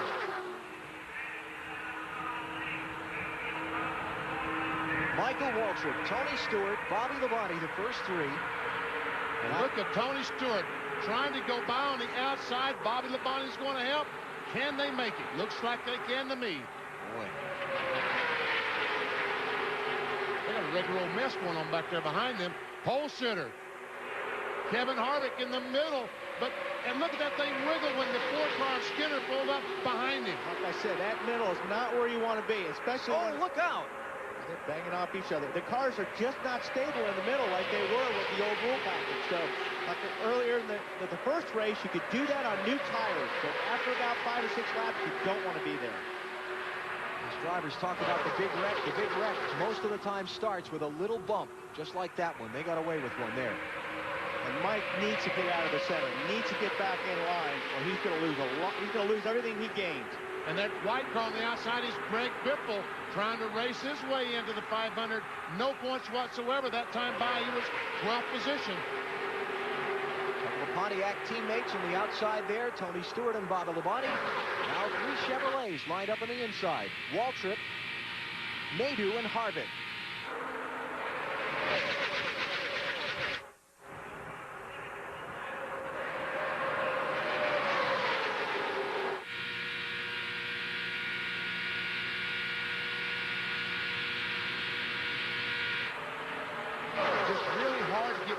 Going on that inside line. We see Michael Waltrip. He has a very fast race car. But off the corner, they seem to lose a little bit of that momentum. That's why some of the drivers are talking about needing or wanting a little bit larger restrictor plate to get some power as you come off that corner like Michael Waltrip. You could stay up with those leaders on the outside. Todd Bodine in the 66 car in the picture there. Remember, he had to drop to the end of the field. That's a backup car. It's all the way up into the top 10.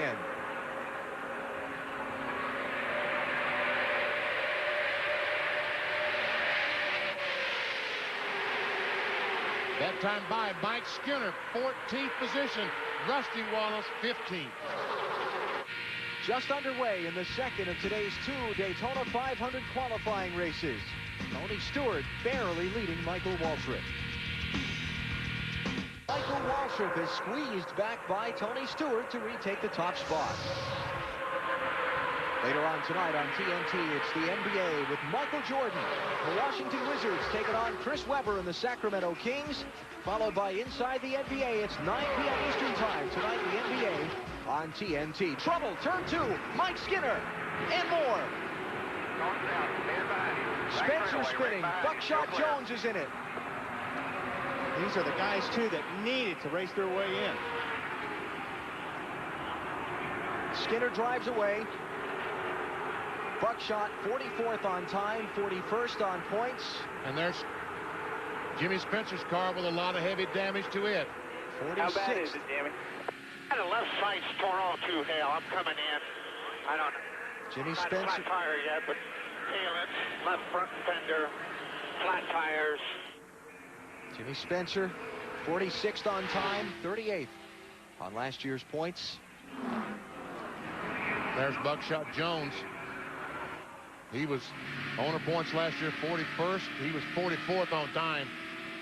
I saw this coming off the second corner. Skinner was behind someone, and all of a sudden his car, I guess, got loose or something. He had to back up. Well, he got way out of the gas. Like I say, he may have had to jump out of the throttle because of the handling or whatever, but he checked up pretty hard. Dave Blaney, the 77 car, gets a lot of damage. Shauna Robinson and Bobby Gerhardt also involved. See if we can see what happens. Boy, he's real. Was that just some smoke? Just when we picked up the shot, was there a little burst of smoke from Mike's car? I don't know. Because he really was off the pace there. Like the engine gave up a cylinder or something? I don't know. He's pulling off the pit lane right now.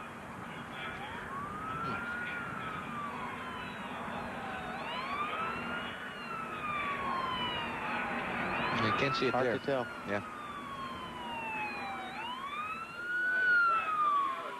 Oh, Jimmy Spencer got run into. And that's Shauna Robinson, the 49 car, running in the side of Jimmy Spencer. Let's go back to that angle we were looking at before and see if we could see. I thought maybe I saw a little puff of smoke. See the 4 car down there on the bottom. Right here. Now he bottomed out right there. And then in BP, he may have bottomed out in that car. He may have lost the car a little bit and had to jump out of the gas right there. Kenny Wallace, I don't know how much damage there is to the 1 car. He gets in the back of the 44, and Blaney, no place to go, right in the back. Matt? And John Andretti in for service. They are going to make a chassis adjustment. He said he felt pretty good about this race car. They are going to make a 4-tire change. There was some talk on the radio whether to go for 2 or 4, but you heard some drivers in last Sunday's Budweiser shootout felt like just 2 was not as good. Meanwhile, Rusty Wallace is in. He has damage to the right rear corner of his Miller Ford. They are going to make also damage, you can see, to the left front as they try to pull out that fender on Rusty's machine. To Marty. Shauna Robinson is on pit road. Fairly heavy damage to the right front. And as you can see, it seems that it's gotten the radiator as well, as they now tell her to kill the engine. And she's going to be sitting on pit road here for a while. Cars who pitted: John Andretti, Greg Biffle, Robert Presley, Hermie Sadler, Bobby Gerhardt, Rusty Wallace. Dave Blaney has gone to the garage, plus Shauna Robinson, Mike Skinner, and Jimmy Spencer. Marty? And Mike Skinner is back in, Alan. The right front was going down. They had changed left side tires last time. This time they are changing the right side tires. Mike did say he did have an engine problem. They're going to investigate that further. Matt? And Jimmy Spencer has made his way to pit road. The crew goes to work on the 41 machine. They're beating out the left rear fender. They are going to make a 4-tire change. Remember, Jimmy Spencer, one of those drivers who is questionable on making the 44th running of the Daytona 500. He told me this morning they felt like they might have had their bad luck behind them. They lost a motor in practice yesterday. They were hoping their bad luck would end. It looks like Spencer snake bit again as the crew continues to work on that 41 machine, and he pulls away. Big jam in traffic off of turn number 2, right around cars in the transfer spot.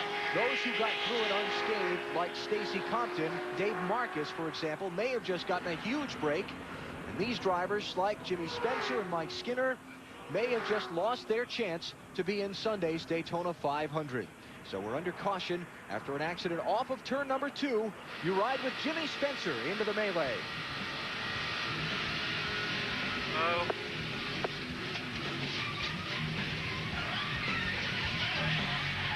Where at, boys? He's spinning around.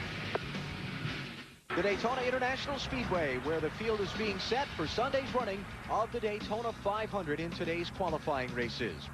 Under caution for a multi-car accident in race number 2. These are the drivers involved. Most of them have continued, though some have gone behind the wall. Dave Blaney has taken his car out of the race, and Shauna Robinson's attempt to get into the Daytona 500 is also over. Let's go to Marty Snyder. Her attempt is done, Alan. And Shauna, tell us what happened in front of you. Could you see? looked like I think it was maybe the 14 and the 41. A few of them just got bunched up together about 2 in front of me, and I thought I was going to get through it. It just felt like I was getting ready to drive right through it, and then the 41 turned left right down. We had nowhere to go. Just unfortunate for the BAM team. We showed a lot while we were here, and we really were set to make this race. The start didn't help out much. When I lost Jeff Burton, there, and I didn't. That put me in the back, and got to work your way back up. But that's how it goes. Her speed likely not good enough at this point, Alan, to make her the second woman ever to enter the Daytona 500. Here's what happened over in turn 2. Well, I think you're right, Alan. May have lost a motor in the 4 car, and that's what caused this. Skinner, Jimmy Spencer, Buckshot Jones, their chances of being in the 500 have been severely hurt. Still cleaning up the mess over in turn number 2 in Daytona 500 qualifying race number 2. Michael Waltrip is your leader as we look at the current standings. Jeff Burton in that repaired car up to 9th. Todd Bodine had to actually start in the back of the field. But he told me this morning that's a very good race car. That is the 66 car he used in the Budweiser shootout and started on the last row and worked his way forward. Dave Marcus and John Andretti in the last 2 transfer spots right now. And really 16th back, and we're involved in that wreck. Somehow, some of them have, minor damage, but some of them have a lot of damage, like Jimmy Spencer. Shauna Robinson, Buckshot Jones, Dave Blaney, all with big problems in that crash. We were looking at what happened, or speculating on what might have happened to Mike Skinner that caused him to slow up over there in turn 2 and trigger that wreck. Marty, what about it? Well, Alan, we've uncovered the reason, and what happened to Mike Skinner was that his primary ignition went bad coming out of turn 2. As he was switching the ignition boxes, that's when he slowed up and everybody else ran into Mike Skinner. So that's what happened to Mike Skinner's car. He was in the process of switching boxes, which when that happens to you, there's not much time to make that happen. That switch happened, and when he did that, the car slowed down and people ran into him. Dave? Hey, Marty, a guy who was caught up in that accident is Dave Blaney. It's his 3rd Daytona 500 trying to get in. He's made it on time. He's raced in. This time you may have to rely on owner's points. What happened? What did you see? Well, I saw something happen to the 4 car. A little smoke come out of it out of the corner of my eye, and I saw him slow down a little bit, and I thought, we might be all right. And then he slowed down a lot, and they got into him and right up in front of him. But I mean, I thought we were in the right line there on the outside, and I thought it was eventually going to creep ahead of the bottom line, and we were looking good. Just a short day. All right, he hopes he makes it in. He still has a chance. Matt? Dave, Jimmy Spencer's already paid another visit to pit road, and he's already returned to the racetrack, but old habits are hard to break. Doug Randolph, his crew chief, when Spencer came in, jumped off the wall, jumped over the wall to help out the team, but he's not wearing a helmet. Remember the new rules this year, anyone that goes over the wall, including officials, must wear some sort of helmet. Doug remembered that and jumped back over the wall and jumped back on the radio, barking orders to the team, trying to help fix the number 41 machine. So that's the story there from pit road as teams continue to adjust to those new rules. An ignition box quitting, causing this pileup off of turn number 2. They're still cleaning up. So we'll take a break and come back for more in a moment. To its climax Saturday on TNT with coverage of Winston Cup Happy Hour final practice for the Daytona 500 at noon Eastern Time, followed by the NASCAR Busch Series in their Daytona race, the EAS GNC Live Well 300. Then Sunday, it's the 44th running of the Daytona 500. You'll see it live on NBC at 12 noon Eastern Time. 43 drivers chasing some $12 million, but more importantly, a spot on the Harley Earl Trophy as a winner of the Great American Race. Field going to get the signal now as they come to the start-finish line, and we'll go back racing in one more lap. And a lot of the cars involved in that crash are still on the racetrack. The 1 car, Kenny Walsh, we saw him get in the back of someone, but I don't see a lot of damage on the nose of that car. Well, that looks like right there in the center of the nose. Carlo? Yep, on the bottom. Bill Weber, what are they saying in the pits? Yeah, he ran into the back of the 44. He hit the 44. They bent in the front there. He did not pit. They've talked to Kenny. He says the temperatures are fine. Obviously, they're going to watch it when he goes back to racing, especially when they duck into traffic. So they'll watch the temperatures, and they'll watch the handling of that race car. They got a lot of kick out. You know, last year they gave the Dodge that other inch of kick out on those. Look how far the bottom of that front bumper is kicked out. Are you saying that might help them, BP? It might help a little bit of downforce. Especially if these cars are pushing, and like what we talked about in the earlier race, It may help him a little bit. Now, the cars that are damaged in these accidents today, as far as how that affects the drivers standing for the Daytona 500. Dave Blaney, as an example, in that 77 car, he's 23rd on owner points from last year, the team he's with, so he's going to be in. But if they have to bring out the backup car, just like in a normal race, they'll go to the back of the field for Sunday. Somebody like Kenny Wallace, though, if they finish this race without further damaging this car, obviously they'll be easily able to fix it, and he'll hold whatever spot he gains in qualifying here for the 500. Blaney won't lose too much because he'll probably start about 38th to 39th and have to go back to 43rd. Yeah.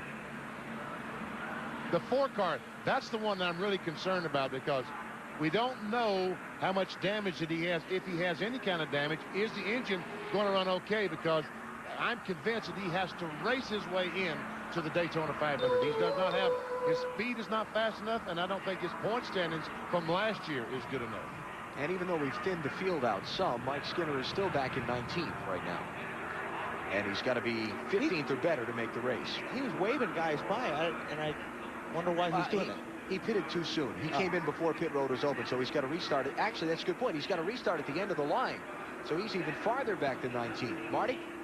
Well, I asked Scott Elson about the car and how it was aerodynamically, if there was a lot of damage. He said, actually, it's pretty good. They're in pretty good shape as far as that's concerned, Benny, but the engine is a little bit of a concern. We'll watch this green flag and see if it's a factor right now.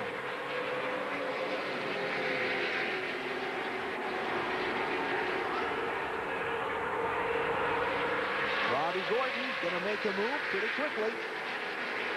Going to try and take a spot from his teammate, Jeff Green. Gordon in the black and orange, 31.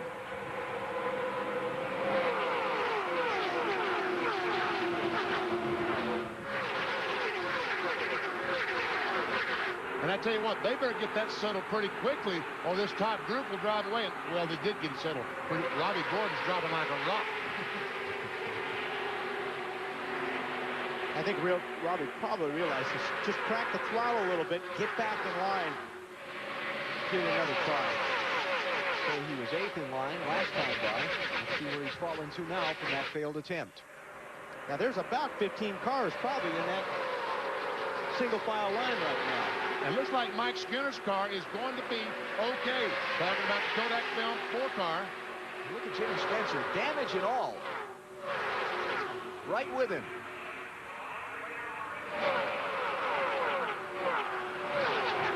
Last time by, they were 16th and 17th.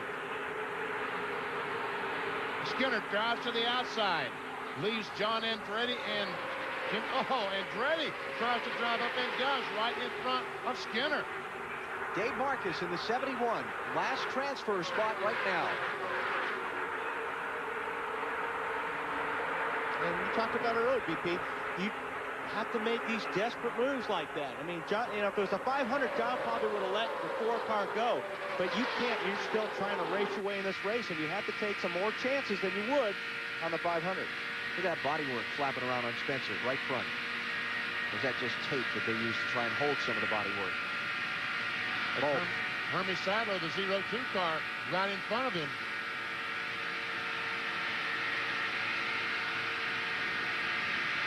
Spencer back in 18th. Racing saddle for that spot, Rusty Wallace. With a push for Spencer. And Robert Presley in that 92 car started this race in 2nd spot. Got shuffled back in the early going. Made a pit stop under the caution after barely getting through the accident. Now he's all the way back in 20th place.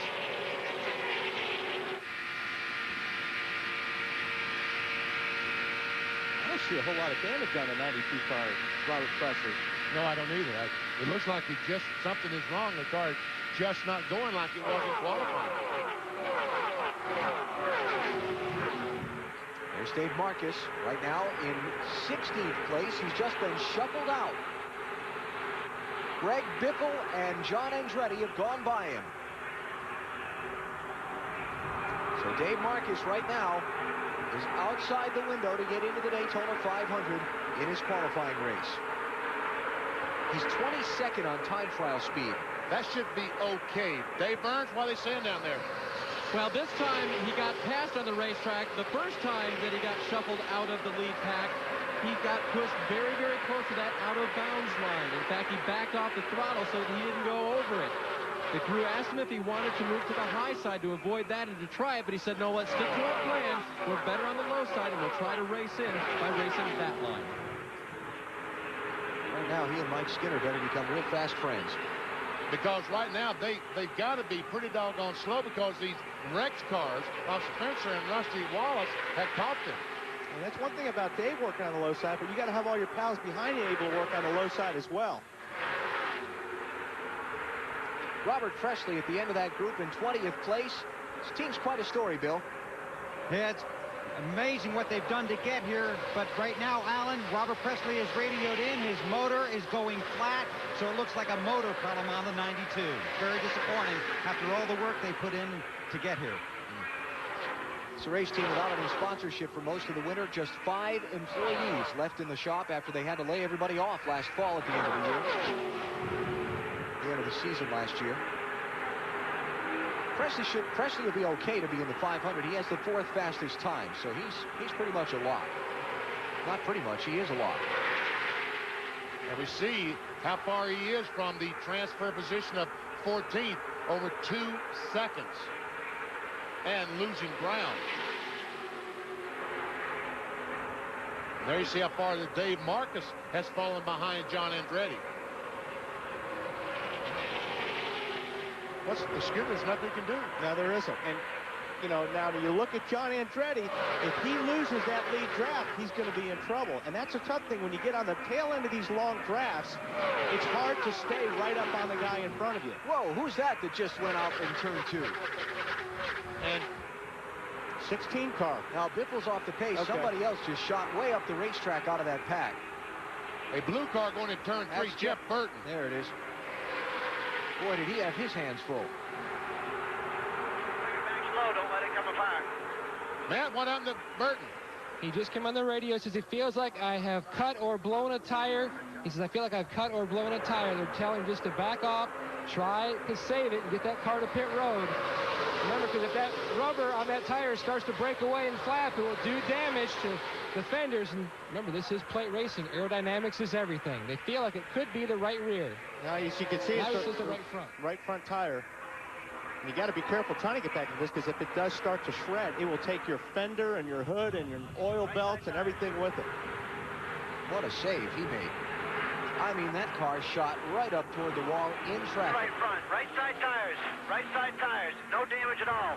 Now that certainly helps Skinner and Jimmy Spencer and Dave Marcus.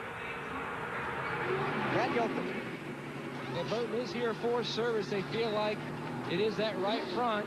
You can see it is shredded, but the inner liner did its job and stayed up as Burton stalled it. As the pack goes by, Burton's down and away. So he's down a lap, and in the meantime, his teammate Greg Biffle is coasting inside of turn 4, apparently without power. So tough lap for the Roush team. Yes, it was, and Biffle, with no points to fall back on and not fast enough in speed, he was only 39th fastest. See no way he's going to make the 500, and now Mike Skinner has moved into the last transfer position. Which is 15th place because Kevin Harvick is still among the leaders. Lead pack starting to break up a little bit, too, when Jeff Burton had his problem right in the middle of it.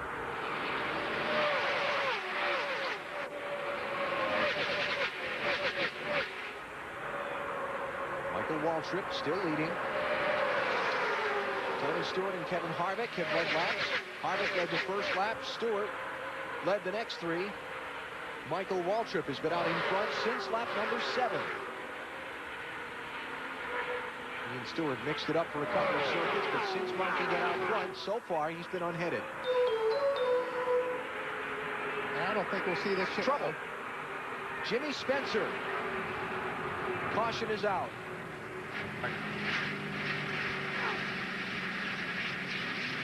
And that's the end of the line for Jimmy today. I couldn't help it. 46th on time, 38th on points from last year. It is most unlikely that Jimmy Spencer will be in Sunday's Daytona 500.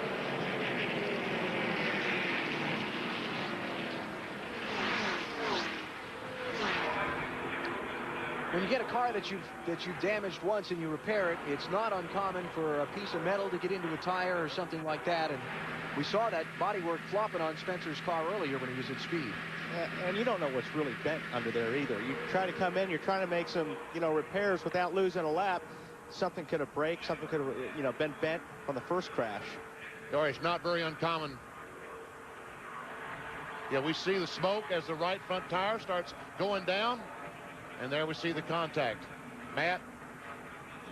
Benny, Jimmy Spencer came on the radio a few moments ago and says he felt like the tire was starting to go down. But remember, he's trying to race his way into the Great American Race and didn't want to come in and take a chance. He was hoping that maybe he might catch a caution, but unfortunately he was the caution. Tough break. On board, Jimmy Spencer.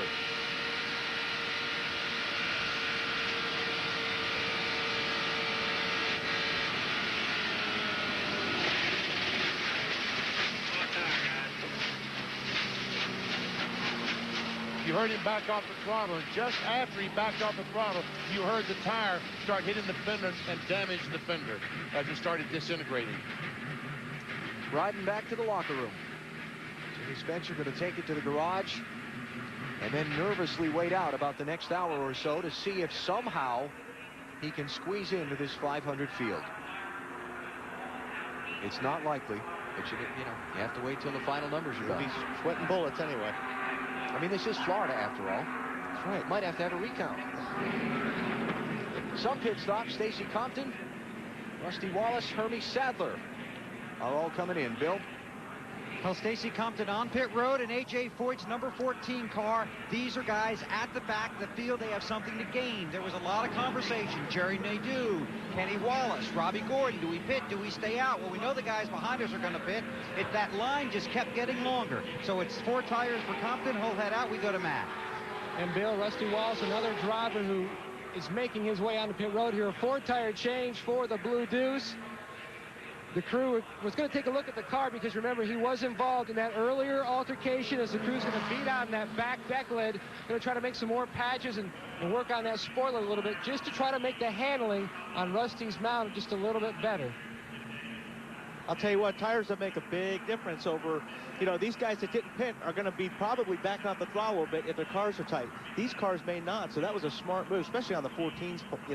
14 car can make up a lot of ground with new tires.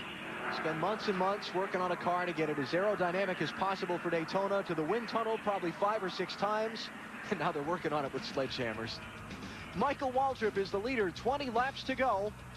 Remember that 15th spot is the cutoff point for the automatic transfer into the Daytona 500. There it is. Compton got nothing to lose by coming in and taking on those tires. Drivers already in the garage. From this point on down, most of those will not be in the 500. Dave Blaney probably will be. We're all done, boys. I'm sorry. I couldn't help it. Hey, tire blow, Jimmy? Yeah. I knew it was going, too. I knew the lap before it was going. I'm sorry, man. I'm all right. Jimmy Spencer's reaction after that accident that we just showed you when the tire went down on the right front of his target machine. Under caution as they continue to clean up the racetrack over there in turn number 2. Let's just go back and remind you of how they set the field for the Daytona 500. Last Saturday, we settled the positions 1 and 2. Jimmy Johnson will start on the pole in the 48 car. Kevin Harvick on the outside. All the cars that finished in the top 14 in the first race will start on the inside line. Now we're trying to determine who will start on the outside line, back, second row back through the 15th row. The top 15 cars or 14 cars other than the pole sitter. Then we go back to qualifying speed, 31 through 36. Positions 37 through 43, provisionals based on 2001 NASCAR owner point standings. 43rd would be available to a past NASCAR Winston Cup champion if he needed it. I will tell you that right now, the way the field stacks up, Shauna Robinson would be the last car on speed. She would start 36th. Folks on the edge. Jimmy Spencer, Casey Atwood, Mike Skinner. Of course, in that first race, Kurt Busch raced his way in. Yeah, so Kurt Busch is in. So, he's yeah. in. Kyle Petty, no doubt, very nervously watching right now. For now, our unofficial calculations, Kyle Petty's in, if this race were to finish as it is right now. So we'll see. We'll see. Because Kyle had the 27th fastest time in qualifying. Those are the tops, those are the positions 31 through 36. Jeff Burton to the inside of the leader, Michael Waltrip. Remember, he lost a lap with that green flag pit stop due to the flat right front tire. Watch for Tony Stewart here to try and make a move soon after the restart. Jeff Burton being down there might be a problem. And another problem that his teammate, who was probably going with him, fell back on the restart. All right, here we go. Jeff Burton goes on the outside, so Tony Stewart, Kevin Harvick. That would be a good time, wouldn't it? While they off turn 2, get a good run. Harvick is backing up for that run. The 18 car's got a pretty good run getting off the 2 right there. Body to body falling back may not have been an accident. All right, could not. Hey, here we go. He just goes by Harvick and moves into 3rd. And Jerry Nadeau is down there trying to take that position away, the other position away from Harvick. Here goes Stewart to the outside of Michael Waltrip for the lead.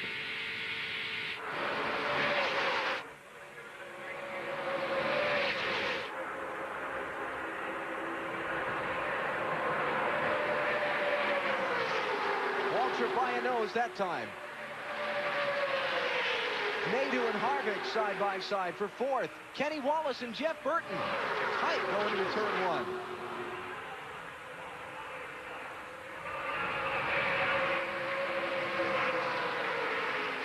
Harvick, beside of the 29 car pole sitter for this race, beside the 25, cannot get going. Looks like now maybe he is going, along with some help from the 19 of Jeremy Mayfield. Yeah, here he comes.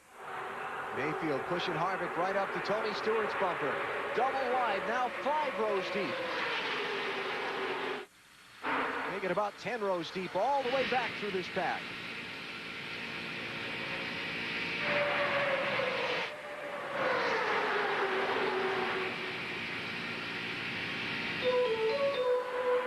Good run that time for Stewart.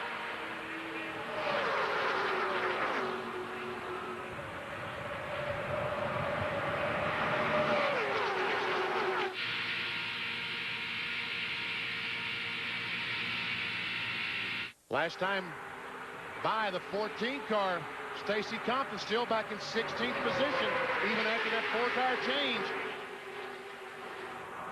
16th spot on down. Not qualified. Look at those cars bounce around. There's nowhere the 14 car can really go.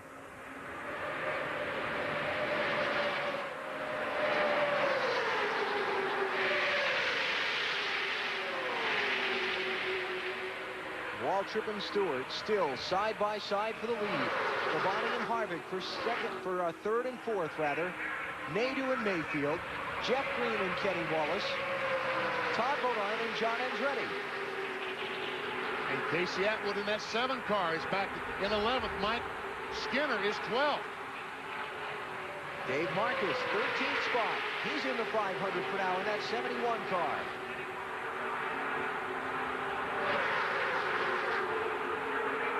And how many laps before the freshness of those new tires for Stacy Compton is no longer any kind of help to him?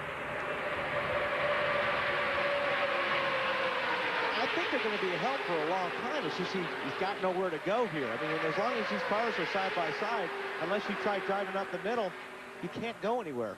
And he looks like he's having a hard time just sticking with these guys.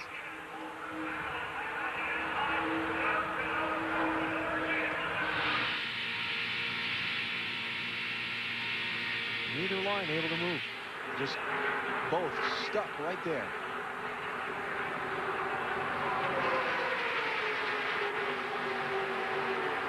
Chevrolet and Pontiac in each of the first 2 rows. Then a Chevy and a Dodge in that 3rd row. First Ford is Todd Bodine. He's back there 5th deep on the inside lane.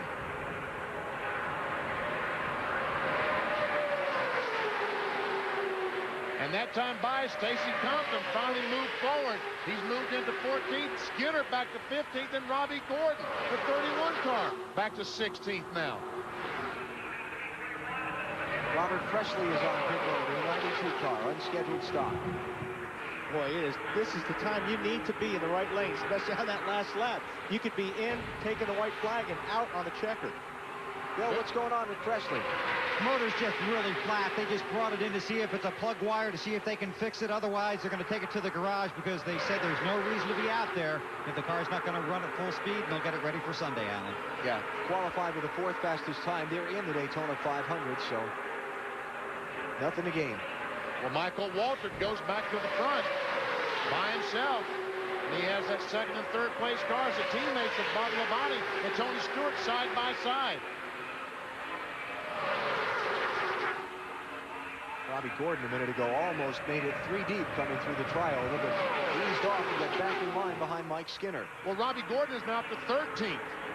He's in the Daytona 500. Mike Skinner's up to 12th. Who's that? Harvick getting shuffled out. Harvick stuck in the middle in that 29 car.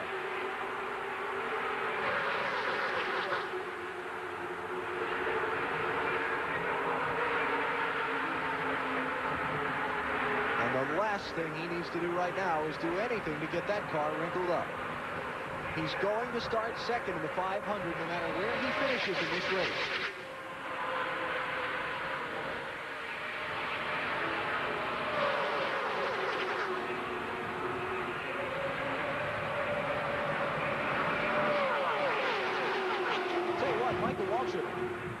We've seen this both times now between he and Tony Stewart. If he can keep Stewart behind him for a little while, he just seems to be able to establish himself in front. And now Tony Stewart is struggling. He is in the middle. Cars going by on the inside. That's Nadeau. On the outside, Kenny Wallace. But Tony Stewart is falling back.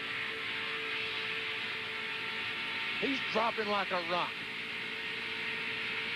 Man, that middle is not the place to be. Dave, what's Tony Stewart saying? Well, Benny, he was saying that his car works anywhere on the track. It works in the high line. It works in the low line. There's one place that the cars will not work this year. It is in the middle. So Tony Stewart has fallen back to 10th place now and still losing ground. And you can hear him get off the throttle there. And he got off the throttle getting off before when you're in the center. A pretty good run there. Oh!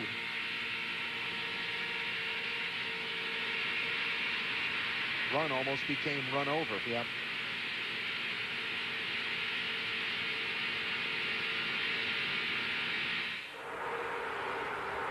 Oh, man. These guys are pushing, shoving. Well, that's what we heard Ricky Rudd say earlier. The desperate boys.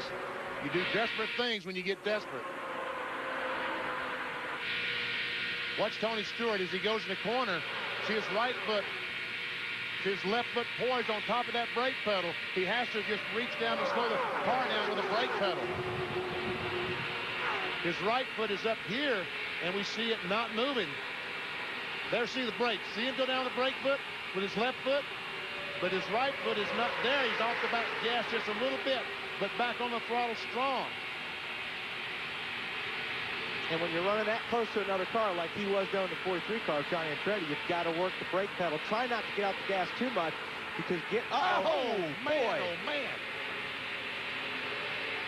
Did he back off? I forgot to look. I didn't either. I was watching the wreck. Wow. Oh, man. He must have backed off because he lost his momentum. Right. They got it back there by pushing the 25 car. Jerry Nadeau.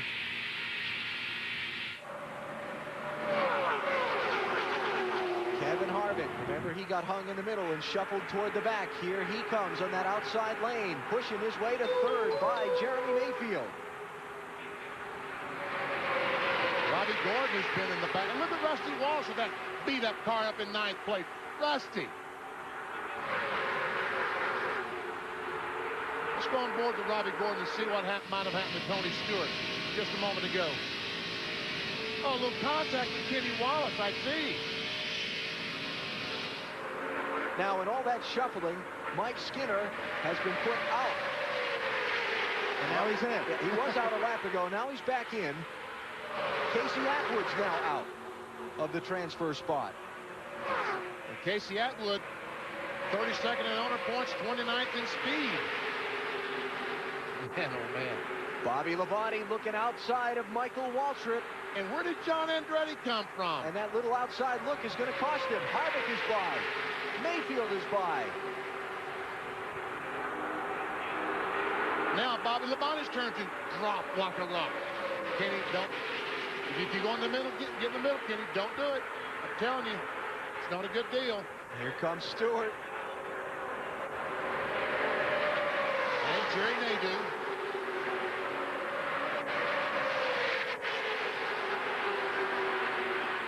Todd Bodine in the middle of it. My goodness, that was close too. We're getting down to the end of this thing. It's getting a little intense too. 4.5 laps to go. Here comes Mayfield. Stewart right with him. Wow. And look at these guys. And Todd Bodine wanted to do something as well, but could not find a hole. Stacy Compton is in 16th place. He is the one outside of the transfer spot. The two cars ahead of him have the last couple of spots. These last 4 laps are going to be frantic. Dave Burns. Jeremy Mayfield is running great. I just talked with his crew chief, Sammy Johns. No complaints today, but he said that he does have to have someone run with him. Now, Tony Stewart chirped on the radio that he couldn't get help from Bobby Labonte, his teammate last time. Maybe Tony will go with Jeremy Mayfield. Now Rusty Wallace, that beat-up race car, starting to show he's falling back to 16th, and the 14 car Compton, he's in. Dave Marcus in the 71. Last time across the line showed in 10th place. And Mike Skinner's falling back to about, looks like maybe 14th. And those 4 cars running right there, the 71 car and the 4 car of Skinner. Who else you got? Casey and Stacy Compton. All are trying to race their way in. They're all together on the track. Looks like the 30 car maybe of Jeff Green might have a problem. He's falling back with Rusty Wallace. Jeff right now outside the transfer spot, but he has the 10th fastest time, so he'll be in the 500.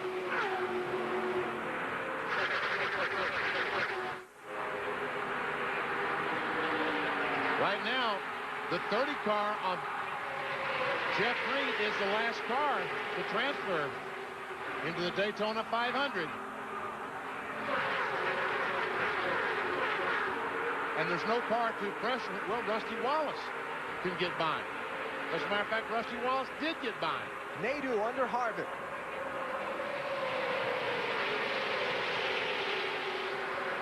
There they are, 15th and 16th. Rusty Wallace in the 500. Jeff Green outside the transfer spot, but again, his time trial speed should be good enough to get him in. Well, he's trying to get by Rusty Wallace for that last spot. Jeremy Mayfield is falling off the pace. Mayfield was 3rd last time by. He's going to the end of the line. Something's happened there. Oh, man. 16th on time. He'll be okay. He should be okay. And that puts the 30 car in the field. And Rusty Wallace, based on finish position.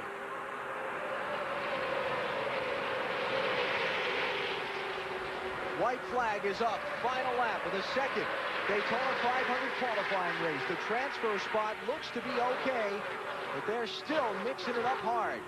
Tony Stewart right on Michael Waltrip's bumper.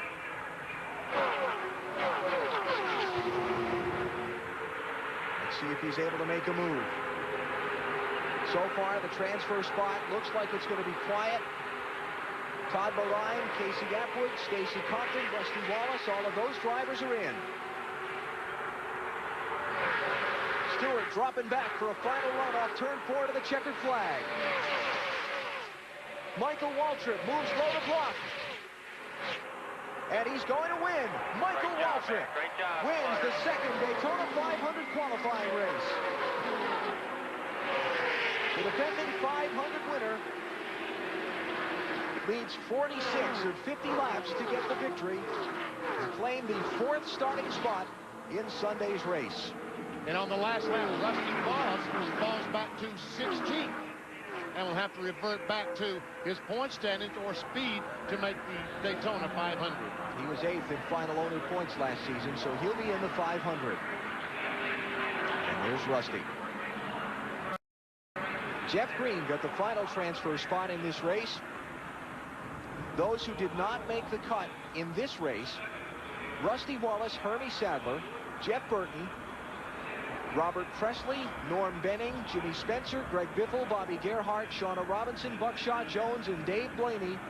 And it'll be a 33rd straight Daytona 500 for Dave Marcus. He finishes in 7th position. A great run for Marcus. Here's how they ran in Daytona 500 qualifying race number 2. Michael Waltrip, your winner. Remember Kevin Harvick, he'll start on the outside of the front row in Sunday's 500. How about Marcus finishing 7th in that race? Isn't that great? That is. Mike Skinner comes back from the spin to finish in the 10th position. Kenny Wallace, despite the front end damage, in. Stacy Compton took the tires, came back to get a transfer spot, and there it is. There's your cutoff.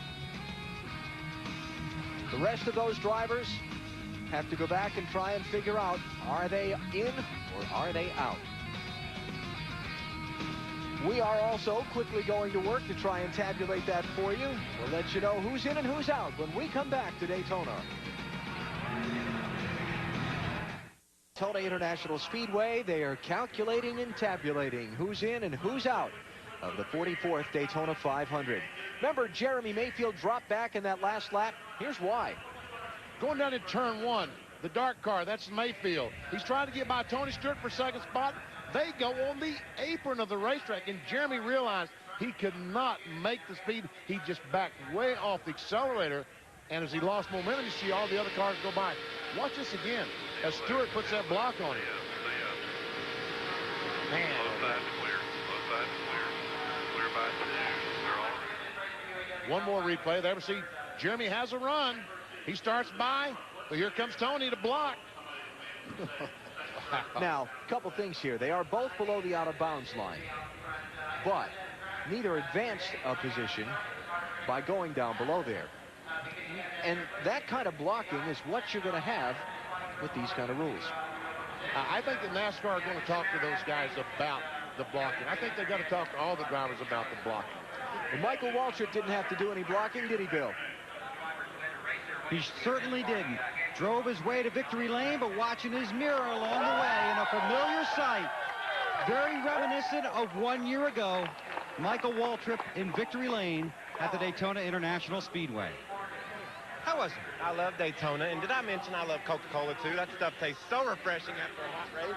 It's Valentine's there. You my Valentine. Oh, your daddy told you we could get to victory lane today.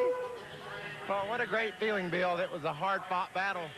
Tony and them about wrecked, and that almost won them the race. I knew when I looked in my mirror, you know, you get a run like that, you can pass the guy. But our Napa Auto Parts Chevy, Slugger, Steve Mill, Richie, all of them just did a great job. Got a new sponsor in this year in Ritz Crackers, and just everybody on board Klausner Furniture. Thank you for this opportunity to drive this great car.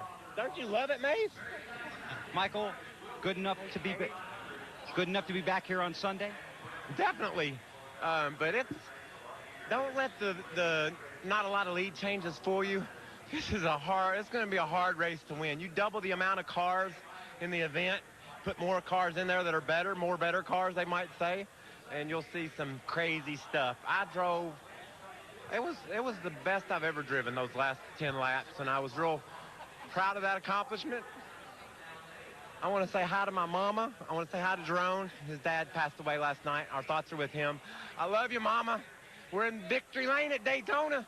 DW's even here. Did you see him? DW's wandering around here somewhere. Imagine that. And you brought DEI back to victory lane, Mike. Well, this is an event that defined Dale Earnhardt. And believe me, I thought about that several times. Congratulations, and play some golf and aim at Wally's house again, would you? I will, but he's got guns. Too much artillery. Michael Waltrip had the artillery today back in Victory Lane. He starts in row 2 in the 44th running of the Daytona 500 here on Sunday. Matt? But Tony, last weekend you were first with a couple laps to go. Now you were second with a couple laps to go. First, obviously the place to be in the closing laps. Doesn't seem to hurt you, but it can be done. I mean, you can pass the leader if you get the right run, and we just didn't get the right run, and you know, we were just working hard to try to get that run, but I never quite got the run that I needed. And Michael has a real strong car, so I mean, he you know, it was going to be hard to get by him. How much did that hurt you there when your teammate couldn't go with you and you fell back? That didn't surprise me any, let's put it that way. As Tony Stewart, he won the Budweiser Shootout last Sunday, looking for his first Daytona 500 victory. Marty Snyder. Well, Matt, check out the damage on the back of Casey Atwood's car from the last restart, and he had to work his way up through the field with that damage, what he called a parachute, and you did it, Casey. You're in the Daytona 500. Take us through those last few laps. We were running really good. You know, we was in 8 or 9 car breakaway there, and the car was really strong. And then on that last restart, everybody bunched up and we got hit. And that quarter panel sticking out was just a parachute. We couldn't do anything after that, just hang on and do the best we could. So, you know, luckily we was able to get in the top 15 or 14 or whatever it was, and hopefully have a good run Sunday. And he said, I am so relieved. That was the most nerve-wracking 50 laps of my entire life. Dave Burns. Well, I don't think it was too nerve-wracking for Dave Marcus. In fact, on the way in, he was talking about how to set up the car. He was talking about turkey hunting. What's it like to make this Daytona 500 your last? It's fantastic. I mean, for my people that work for me, all my fans, Richard Childress and all his guys' fabrication shop, engine department, Mr. Bill Jordan from Real Tree Outdoors, our sponsor, and my wife and the children, and Dwayne Lake, our PR guy. And I mean, just everybody. It's fantastic. I'm just tickled to death, and I would like for this Daytona 500 to represent, on my behalf anyhow, the best I can do, my late friend Dale Earnhardt. I really miss him. Kenny Wallace came up and told you had a good car. Can you race toward the front of the pack all day on Sunday? Well, I think the car that we had in the 125 miler, Dick Trickle and I have been working together a lot this week on it. Dick came up with a lot of great ideas. I think so. What we really needed in the 125 miler was a race like the first one. We expected our car to shine really good the last 15 laps. The caution flags in between didn't play into our game plan, but when we did get going again, the other guys weren't able, I don't think, to run the corners flat foot. We were, so anytime a hole opened up, I was able to grab it and move up. All right, this is a great way to start his retirement. He's got one race left, guys. Let's go back to Alan. Dave Marcus in the 33rd Daytona 500. Good to see Teresa Earnhardt here, enjoying the victory with Michael Waltrip. Yes, it is. Hi, Teresa. Welcome back to Daytona. And I've seen Michael do a lot of driving today, but he's really much better at it in the car. How about Tony Stewart? Was he throwing a little fire there, Bobby Labonte's way? Well, I think Coach Gibbs has got he's got to throw some water on the fire because, yeah, he's throwing a little barb at Bobby there. He's got a little huddle to have? Yes, he's going to have to huddle up with those guys. Michael Waltrip huddling with his daughter, celebrating his win in the second Daytona 500 qualifying race today.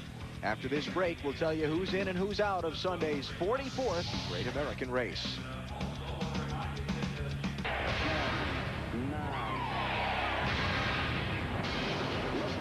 Waiting 2 Daytona 500 to be too much. Dale Jarrett is going to pull it off at Daytona. The champion of this race for the 3rd time.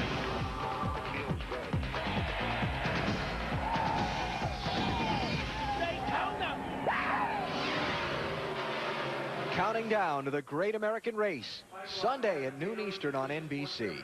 Well, that's what it says on the deck, that of all the 3 of the DEI cars, Dale Earnhardt Incorporated, 20 years of intimidation. And it continues. All right, who made the Daytona 500, and how will they start? Let's take a look. Jimmy Johnson, Kevin Harvick, we knew that. We knew Jeff Gordon, Michael Waltrip would be in the 2nd row. Dale Earnhardt Jr., Tony Stewart in row 3. A little deeper on. Schrader, Nadeau, Rudd, Bobby Labonte. Remember these drivers, those that made the cut in the 125-mile qualifying races today. Row 7, Sterling Marlin, Dave Marcus, Kurt Busch, John Andretti, Mike Wallace, and Kenny Wallace. Some of these drivers like Kurt Busch that absolutely had to race their way in. Mike Skinner made the cut. Stacy Compton, he was going home unless he got up into that top 15.